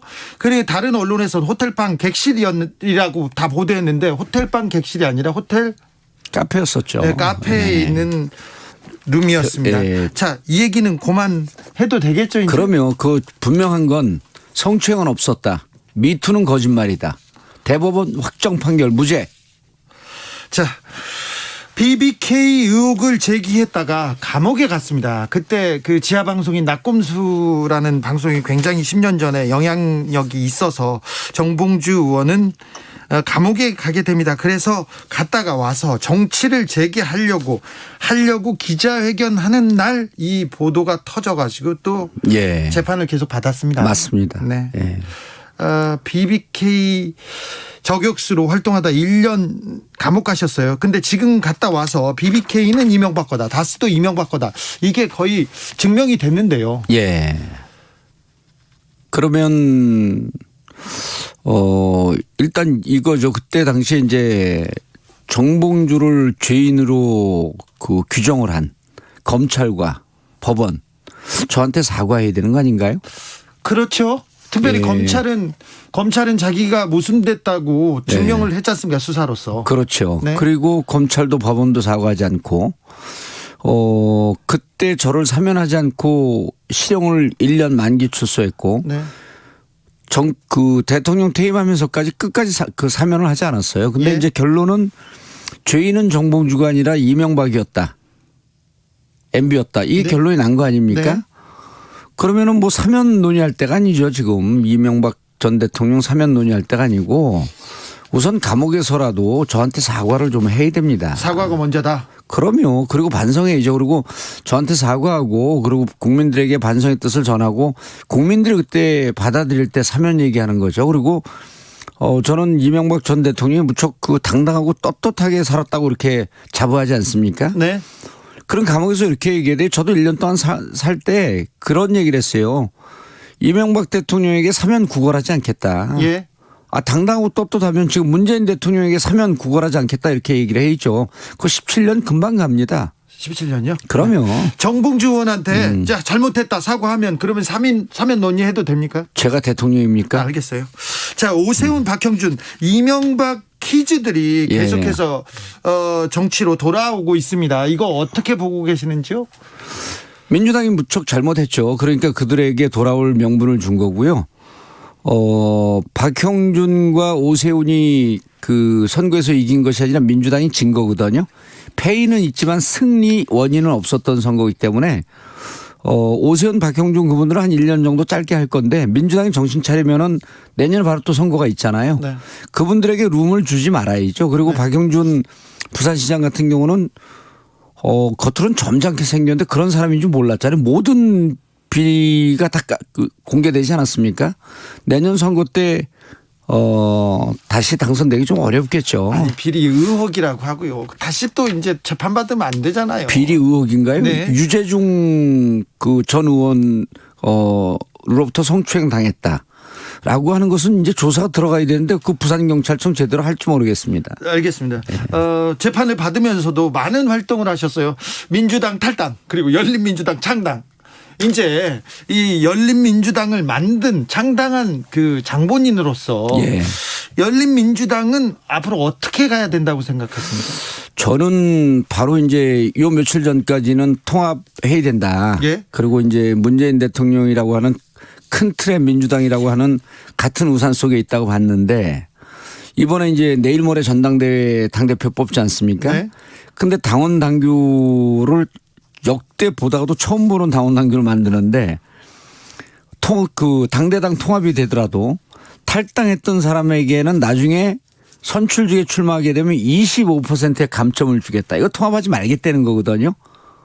네. 그러면 그렇게 해갖고 통합하게 되면 당원들을 다 승계하고 그래야 되는데 열린민주당을 당시 만들려면은 민주당에 반대해갖고 나간 사람들이 아니거든요. 민주당이 비례정당에 대해서 대안이 없었잖아요. 아니 그리고 공천에서 탈락할까봐 나가신 것도 아니죠. 맞잖아요. 저는 공천에서 그 컷오프 됐는데 당원 당규상에 컷오프 근거가 없었어요. 그렇죠. 정무적 판단이라고 그랬어요. 정무적 그렇죠. 판단이라고 하는 것은 자기들이 하나님입니까? 이 재판이었습니다. 정봉주 의원은 1심에서 무죄를 받았는데 아니 근데 당원 당규가 이렇게 돼 있어요. 하급심에서 무죄가 됐을 경우에는 결격 사유가 없다 이렇게 돼 있는데 1심에서 무죄를 받았잖아요. 그런데 지금 당 지도부 중에 한 사람이 대법까지 무죄를 받아오십시오. 당원 당규도 없는 주장을 막 해요. 어쨌든 자 열린민주당은 며칠 전까지만 해도 통합을 해야 된다라고 생각을 했는데 저는 이 시점에서 열린민주당이 독자 길을 가야 된다고 생각을 합니다. 아니 왜 며칠 만에 바뀌었어요? 아니죠. 돌아오지 못하게 하잖아요. 민주당은 통합 의지가 없다고 보시는 건가요? 없는 거죠. 그래요? 25% 감점을 왜 줍니까? 어차피 그쪽으로 가려면 그러면은 더불어시민당에서 탈당한 사람들은 감점을 안 주겠대요.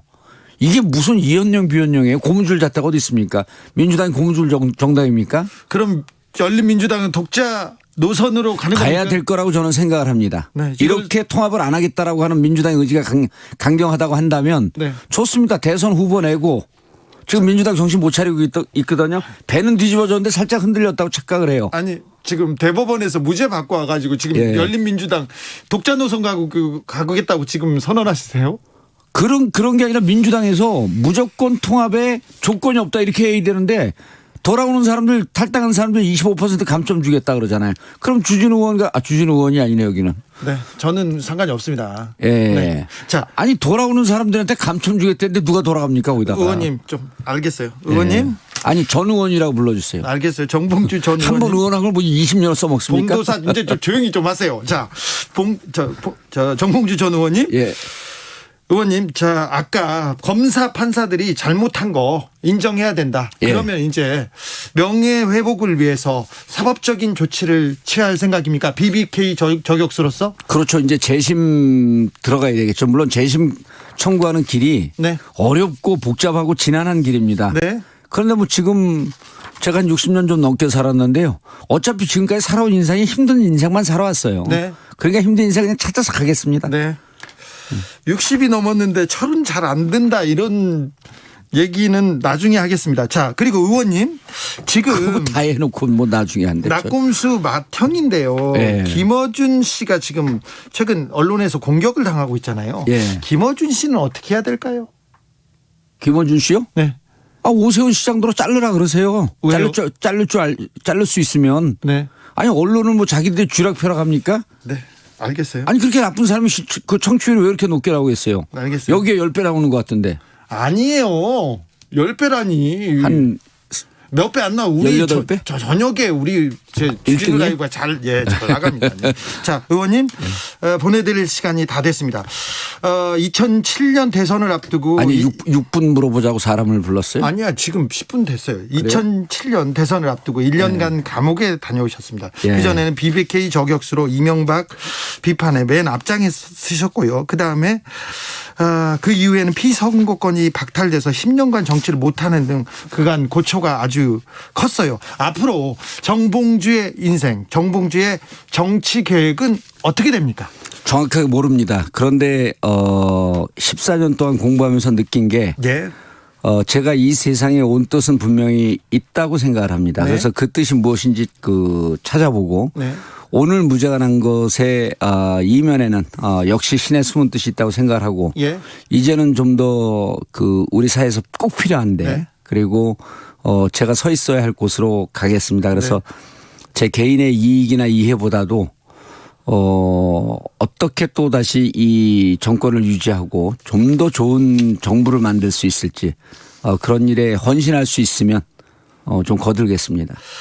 민주당 정신 차려야 합니다. 알겠습니다. 호호님께서 사람 참 안 바뀌네요. 그 곡절 뒤에는 가벼움과 자기 편한 대로 해석이. 그러면 사람 편하면 죽어요. 안 됩니다. 7598님께서 봉도사 때문에 빵 터졌어요. 민주동가 잘 좀 해보세요. 이러는데 정봉주 전 의원님 뒤 돌아보지 마시고 이제 예. 앞으로만 막 달려갔으면 합니다. 예. 달려라 정봉주 응원하는 사람들이 많습니다. 이제 달려라 정봉주에서 한 단계 올라가서 날아라 정봉주입니다. 이제 그런 건 좀 자제해 주세요. 예. 네. 지금까지 정봉주 전 의원이었습니다. 예, 감사합니다.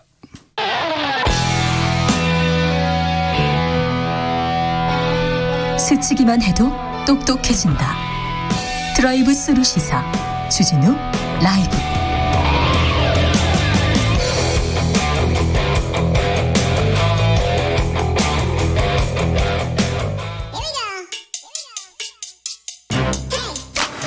뉴스를 향한 진지한 고민, 기자들의 수다. 라이브 기자실을 찾은 오늘의 기자는 반짝반짝 KBS 김비치라 기자입니다. 안녕하세요. 네, 봉도사가 돌아왔어요. 너무 재밌게 들었습니다. 네. 정치권이 좀 시끄럽겠습니다. 그러겠습니다. 네. 자, 비치라 기자가 부서 이동을 했다고요? 네, 정치부에 1년 정도 있었고요. 예. 이제부터는 탐사보도부에서 취재 활동을 하게 됩니다. 더 깊이 있는 취재를 하게 됐네요. 네, 그렇게 해봐야겠죠. 네. 어떤 주제든지 상관이 없어서 네. 많은 분들이 탐사보도부로 제보해 주시면 네. 취재에 참고할 수 있을 것 같습니다. 굉장히 복잡하고 어려운데 구조적인 문제여서 이 사회를 발전시키는데 꼭 필요하다 하면 김비치라 기자한테 제보하면 됩니다. 감사합니다. 자, 오늘은 부동산 얘기부터 하겠습니다. 서울 시민들이 아파트 원정에 나섰다는데 이게 무슨 얘기죠? 주로 지금까지는 지역민들이 서울로 아파트 원정을 오는 경우가 많았죠. 네. 그런데 이제는 서울 시민들이 아파트 원정을 하러 다른 지역으로 가는 비율이 높아지고 있다는 건데요. 네. 한국부동산원이 올해 1분기에 아파트를 매매한 사람들이 도대체 실제 어디 살고 있는지 통계를 내봤더니 서울에 거주하는 사람이 서울 외에 아파트를 사들인 건수가 17,445건. 이게 작년 4분기에 이어서 역대 두 번째 최다 기록을 경신한 겁니다. 많이도 샀네요. 많이도.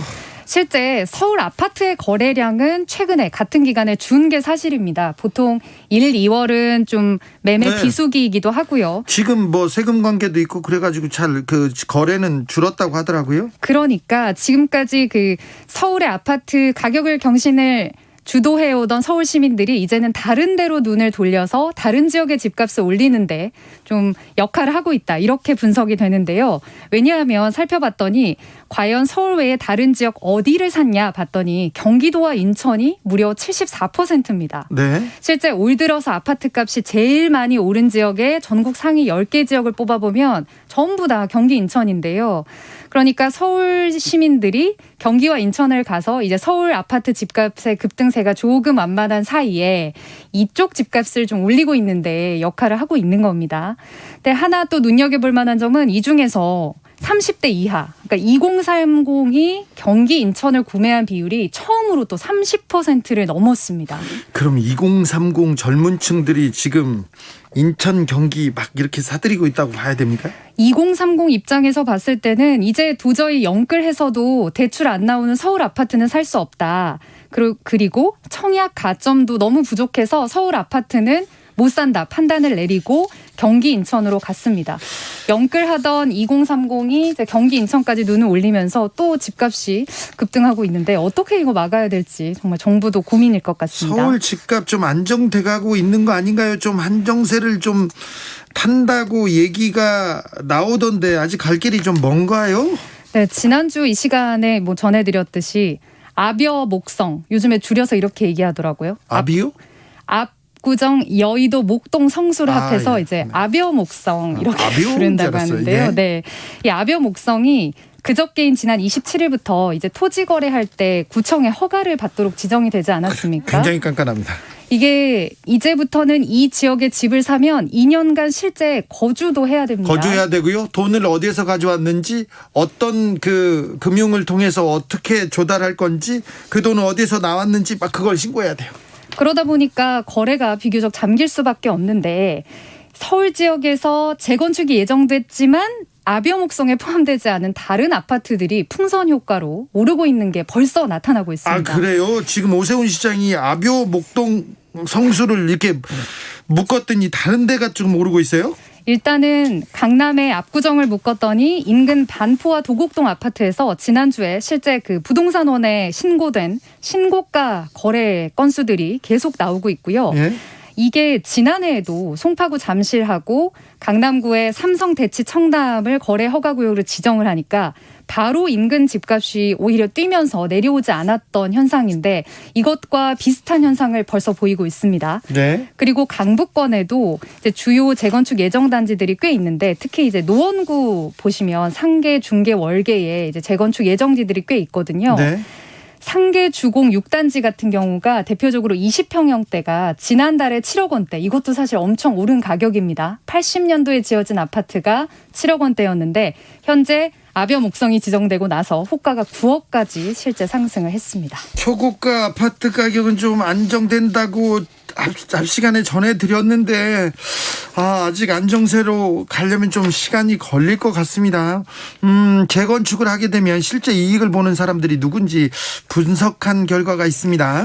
실제 재건축을 원하고 또 할 때의 근거는 너무 낡은 아파트이기 때문에 주거 환경을 개선해야 한다라는 목적입니다. 그렇다면 실제 수혜를 입는 사람들도 당연히 현재 그 집에 살고 있는 사람이어야 맞겠죠. 그렇죠. 그런데 한국도시연구소가 일단 840세대로 이루어진 상계주공 5단지 등기부등본을 전수 분석을 해봤더니 살고 있는 사람 10명 중에 단 1명만이 집 주인이었습니다. 아이고. 9명은 세입자인 건데요. 예? 지난달에 제가 관련 취재를 하면서 현장에 직접 가봤거든요. 아파트 예? 단지를 돌면서 주민분들을 만나서 여쭤봤어요. 예? 혹시 세입자세요? 아니면 실소유주세요? 여쭤봤더니 실제로 제가 10분을 뵀는데 한 분만 재건축 빨리 했으면 좋겠다라고 얘기하는 실소유주였고 예.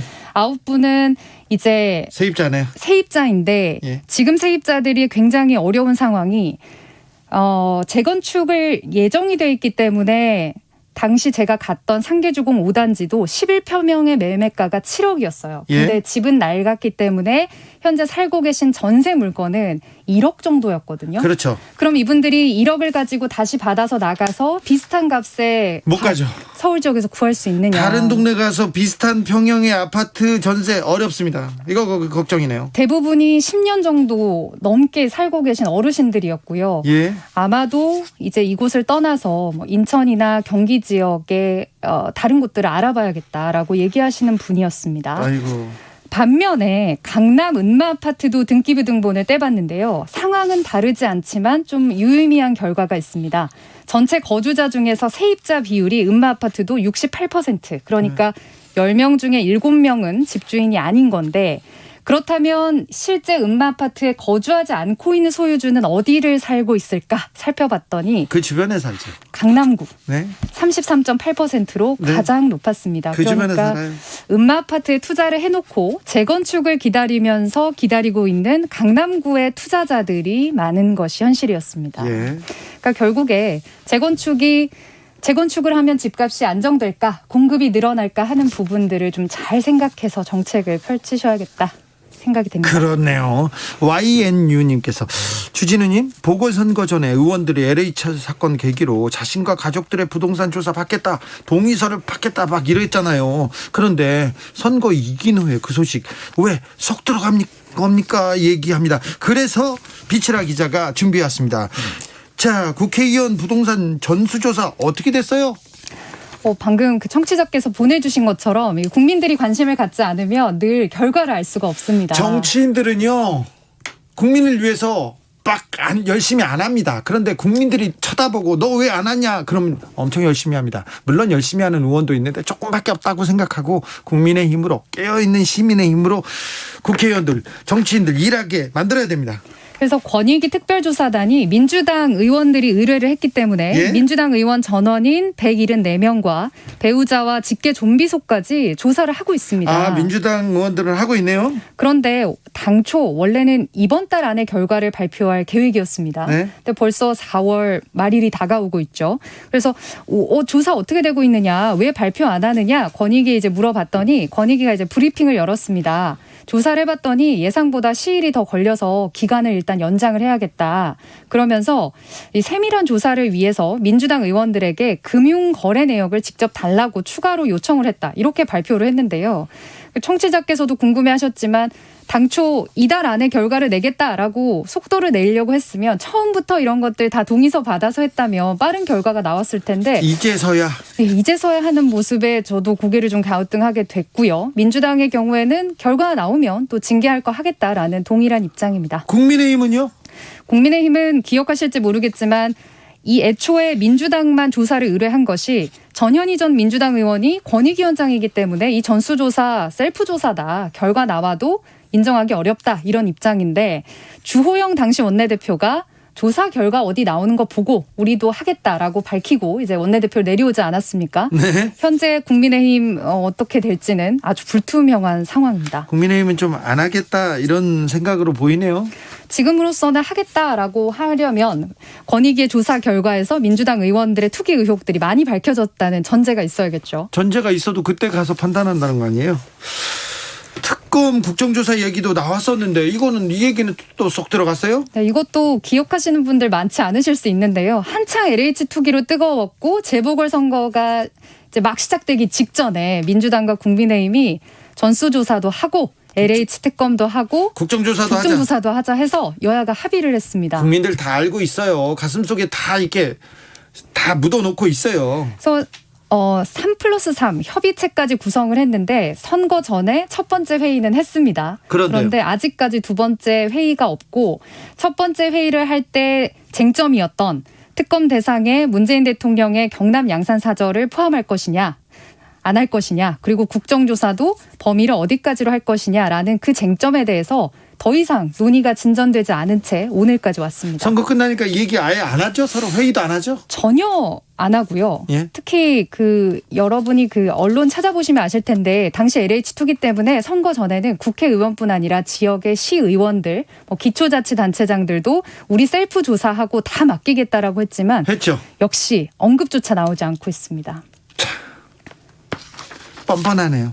이제 여야가 각자 당대표 선거 있죠. 네. 그리고 대권까지 관심세 쭉 이어간다면 아마 이 얘기는 나오지 않을 가능성이 높습니다. 그렇습니다. 참 국회의원들이 자기네들 자기 관련된 일 있지 않습니까? 특혜를 내려놓는 일, 그리고 자기네들 감시받는 일, 그런 일은 잘 안 합니다.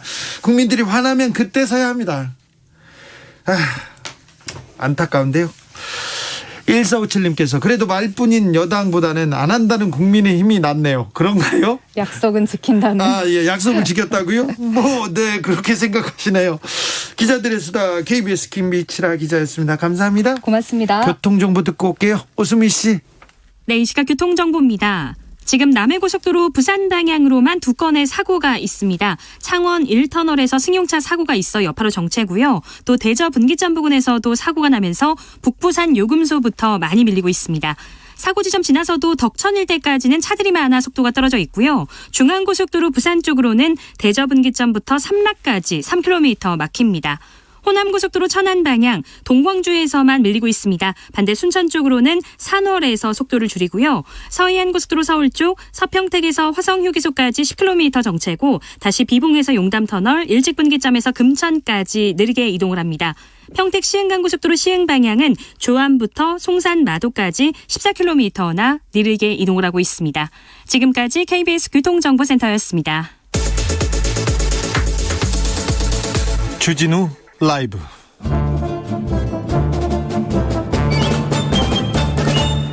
여기도 뉴스 저기도 뉴스 가슴이 답답합니다.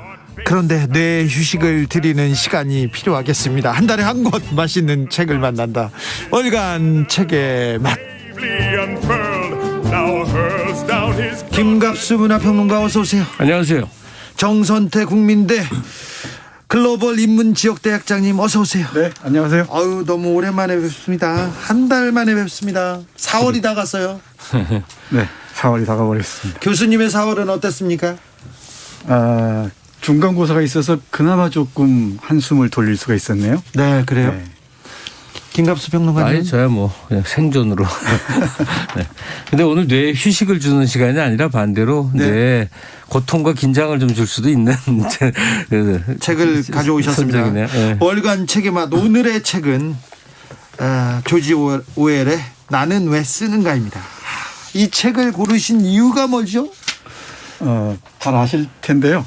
조지 오웰은 동물농장하고 1984 작가로 잘 알려져 있는데 그 전에 1922년부터 27년까지인가요? 5년 동안 버마, 지금의 미얀마죠. 버마에서 영국 제국의 경찰 생활을 했습니다. 그렇죠. 식민 지배할 때 버마에 있었어요. 딱 그렇게 일제 순사 같은 역할을 그렇죠. 한 거예요. 그렇죠. 근데 그 일제 순사 같은 역할을 한 조지 오웰이 글 쓰는데 많은 영향을 끼쳤던 것 같아요. 그렇죠. 이 제국의 하수인으로서 이 버마인들 원주민들에게 군림했던 과거의 기억, 그 양심의 가책에서 벗어나기 힘들었던 것 같습니다. 그렇죠. 양심적이었잖아요. 그래서 그 이후에 버마에 관한 글을 몇 편 쓰는데 소설로는 버마 시절이 있고요. 예. 그리고 에세이가 몇 편 있습니다. 네. 그중에 나는 왜 쓰는가라는 에세이집, 조지 오웰의 에세이집의 이 교수형이라는 글과 코끼리를 쏘다가 이 자신의 영국 제국 경찰 이 순사 경험이 그대로 녹아 있습니다. 조지 오웰 얘기를 저도 잠깐 보태고 싶은데요. 이 사람은 영국의 그 유명한 이튼 스쿨 출신이에요. 예. 뭐 그렇게 부자는 아니었지만 좋은 교육을 받았습니다. 네. 우리 지금 경기중학교 중고등학교 출신인데 대학 진학을 포기한 다음에 이제 버마 가서 그때 버마는 이제 영국령이었어요. 네, 영국 식민지. 인도 그러니까 영국령 인도의 연장인 지역이었어요. 근데 어쨌든 그러고 와서 뭘 하냐? 노숙자 생활을 합니다. 조금 밑바닥 생활을. 그러니까 불황자 그러니까 뭐 체험 3박 4일이 아니라 몇 년간에 걸쳐 실제 노숙자 생활을 해요. 괴로웠었나 봐요. 양심의 가책도 느끼고. 네, 그랬던 것 같습니다. 그러고 나서 이제 나중에 저널리스트도 하고. 네, 스페인 내전에 또 이렇게 참전하고. 그때는 지식인들이 많이 했죠. 근데 제가 하고 싶은 얘기는 뭐냐면 지금 2021년 4월인데요. 약간만 나이가 있으면 이제 21세기가 도래했다는 걸 굉장히 많이 느끼게 됩니다. 네. 이전에 사람들의 감각, 심지어 뭐 꿈, 희망 모든 게 다 바뀌었거든요. 그러니까 20세기적인 것과 이제 조금 21세기로 넘어와도 약간 거치 기간이 있기 때문에 약간 뒤섞이잖아요. 근데 지금 이 시대는 사람들이 추구하는 바, 뭐 희망하는 바, 인생의 목표, 하여튼 가치 체계의 모든 것이 너무나 바뀐 세상이에요, 지금은. 네. 그러니까 조지 오웰은 뭐냐면 20세기 지식인들이 했던 고민의 집약이라고 보시면 돼요. 가령 타자에 대한 문제를 내 문제처럼 고민한다. 공동체 개혁을 해서 뭘 해야 되느냐. 하여튼 지금 시대와는 너무 다른 고민의 체계가 조지 오웰의 작품에 그대로 녹아 있어 갖고요. 네. 그러니까 이런 이 상업주의 대중시대에 이러저런 범인이 있는 사람이라면 바로 지나간 시절에 지식인들이 혹은 깨어있는 사람들이 어떤 고민을 했던가를 경험할 때 조지 오웰은 아주 딱 적합한 인물이죠. 네, 조지 오웰의 작품도 좋지만 네. 이 에세이들이 참 좋습니다. 네. 그리고 조지 오웰의 스타일 있잖아요. 어렵지 않게 아주 그 명료하게 씁니다. 그냥 과장 없고 꾸밈 네, 없는 그냥 그렇습니다. 글들이죠. 네. 저는 박완서 에세이 비슷한 거죠. 네, 저는 나는 왜 쓰는가가 조지 오웰의 조금 글쓰기 글쓰기 관련된 책인가 이렇게 봤는데 들어가 보면요. 에세이가 그냥 글쓰기 교본이고요. 생각의 교본이기도 합니다. 사람이 어떤 동기 때문에 글을 쓰는가를 네 가지로 분류한 거죠. 송병찬님께서 혹시 노숙 생활을 한 건 사기꾼에게 당했다거나 투자 실패 그때 비트코인을 넣고 아닐까요? 전혀 그런 거 아니고요. 투자 실패야.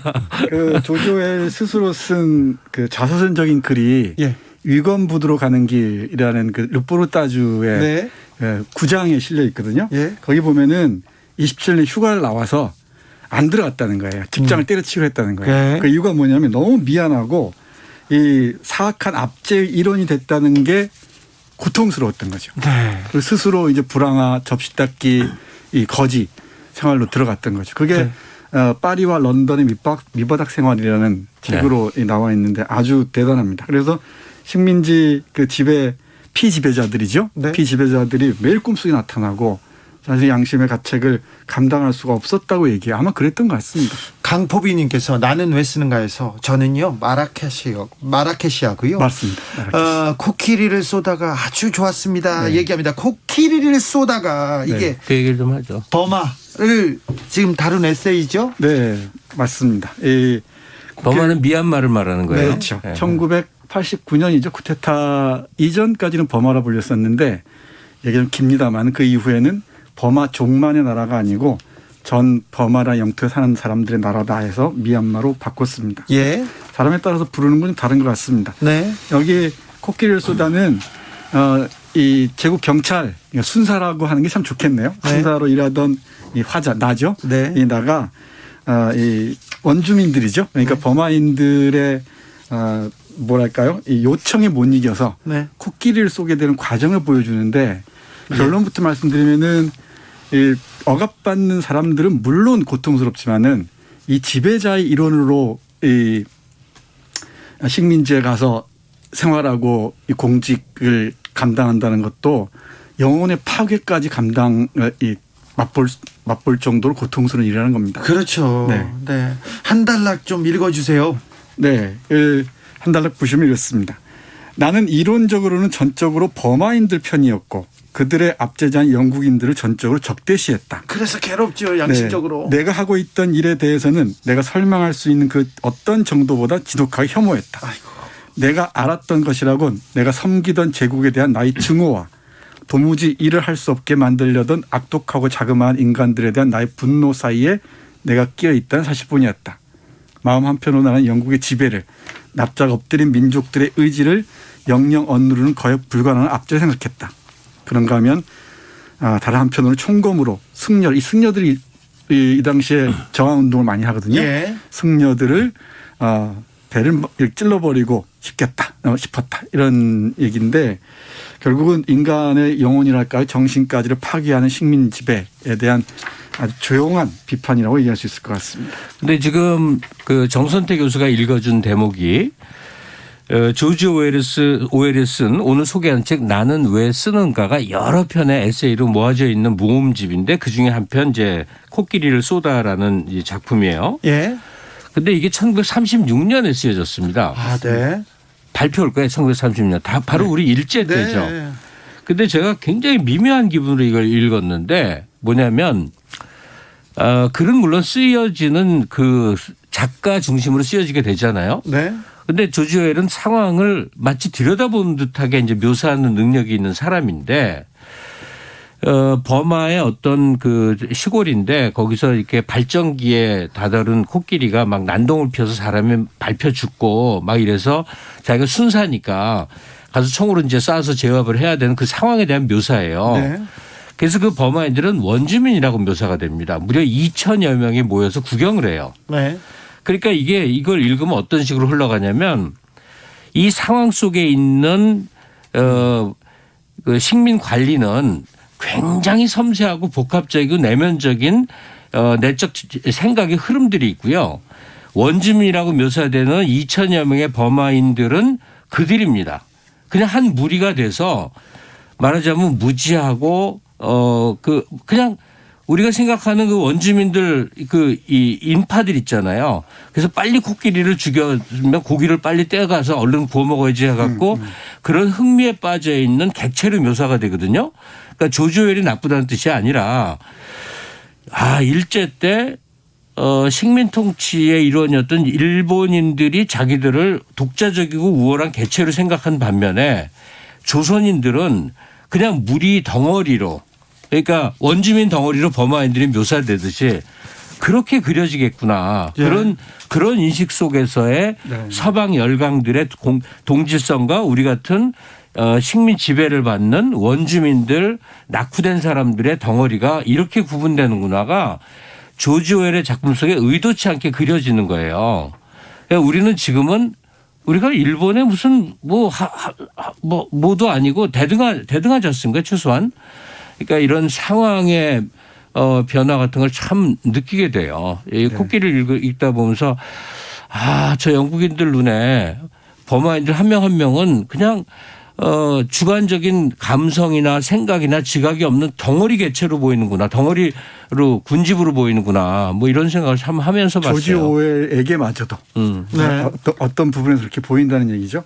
근데 아시겠지만 이 책을 고른 이유는 한국에서 미얀마에 대해서 알 수 있는 좋은 책들 또 어느 정도 뭐랄까요 평가할 수 있는 책들이 거의 없어요. 네. 제가 고민하다가 조지 오웰을 경유해서 미얀마 얘기를 해보자라는 거였는데 결국은 뭐 얘기가 다 나왔습니다만은 미얀마가 이렇게 군부 쿠데타에 이어서 어려운 길을 걸어오고 있는 것도 다 제국주의 지배의 여파에 이어지죠. 특히 영국 지배에도 그렇지만은 43년, 44년, 45년 용우려면은 일본군이 버마를 지배하거든요. 예. 그때 30명을 버마족들을 선발해서 고급 군사 훈련을 시킵니다. 거기에 아웅산이라는 아웅산 수치 아버지도 있었죠. 그 사람들이 지금 군부 쿠데타 세력들 쭉 이어오는 것 같아요. 그래서 식민지 지배가 남긴 상처가 참 오래도 간다라는 점이 하나 있고요.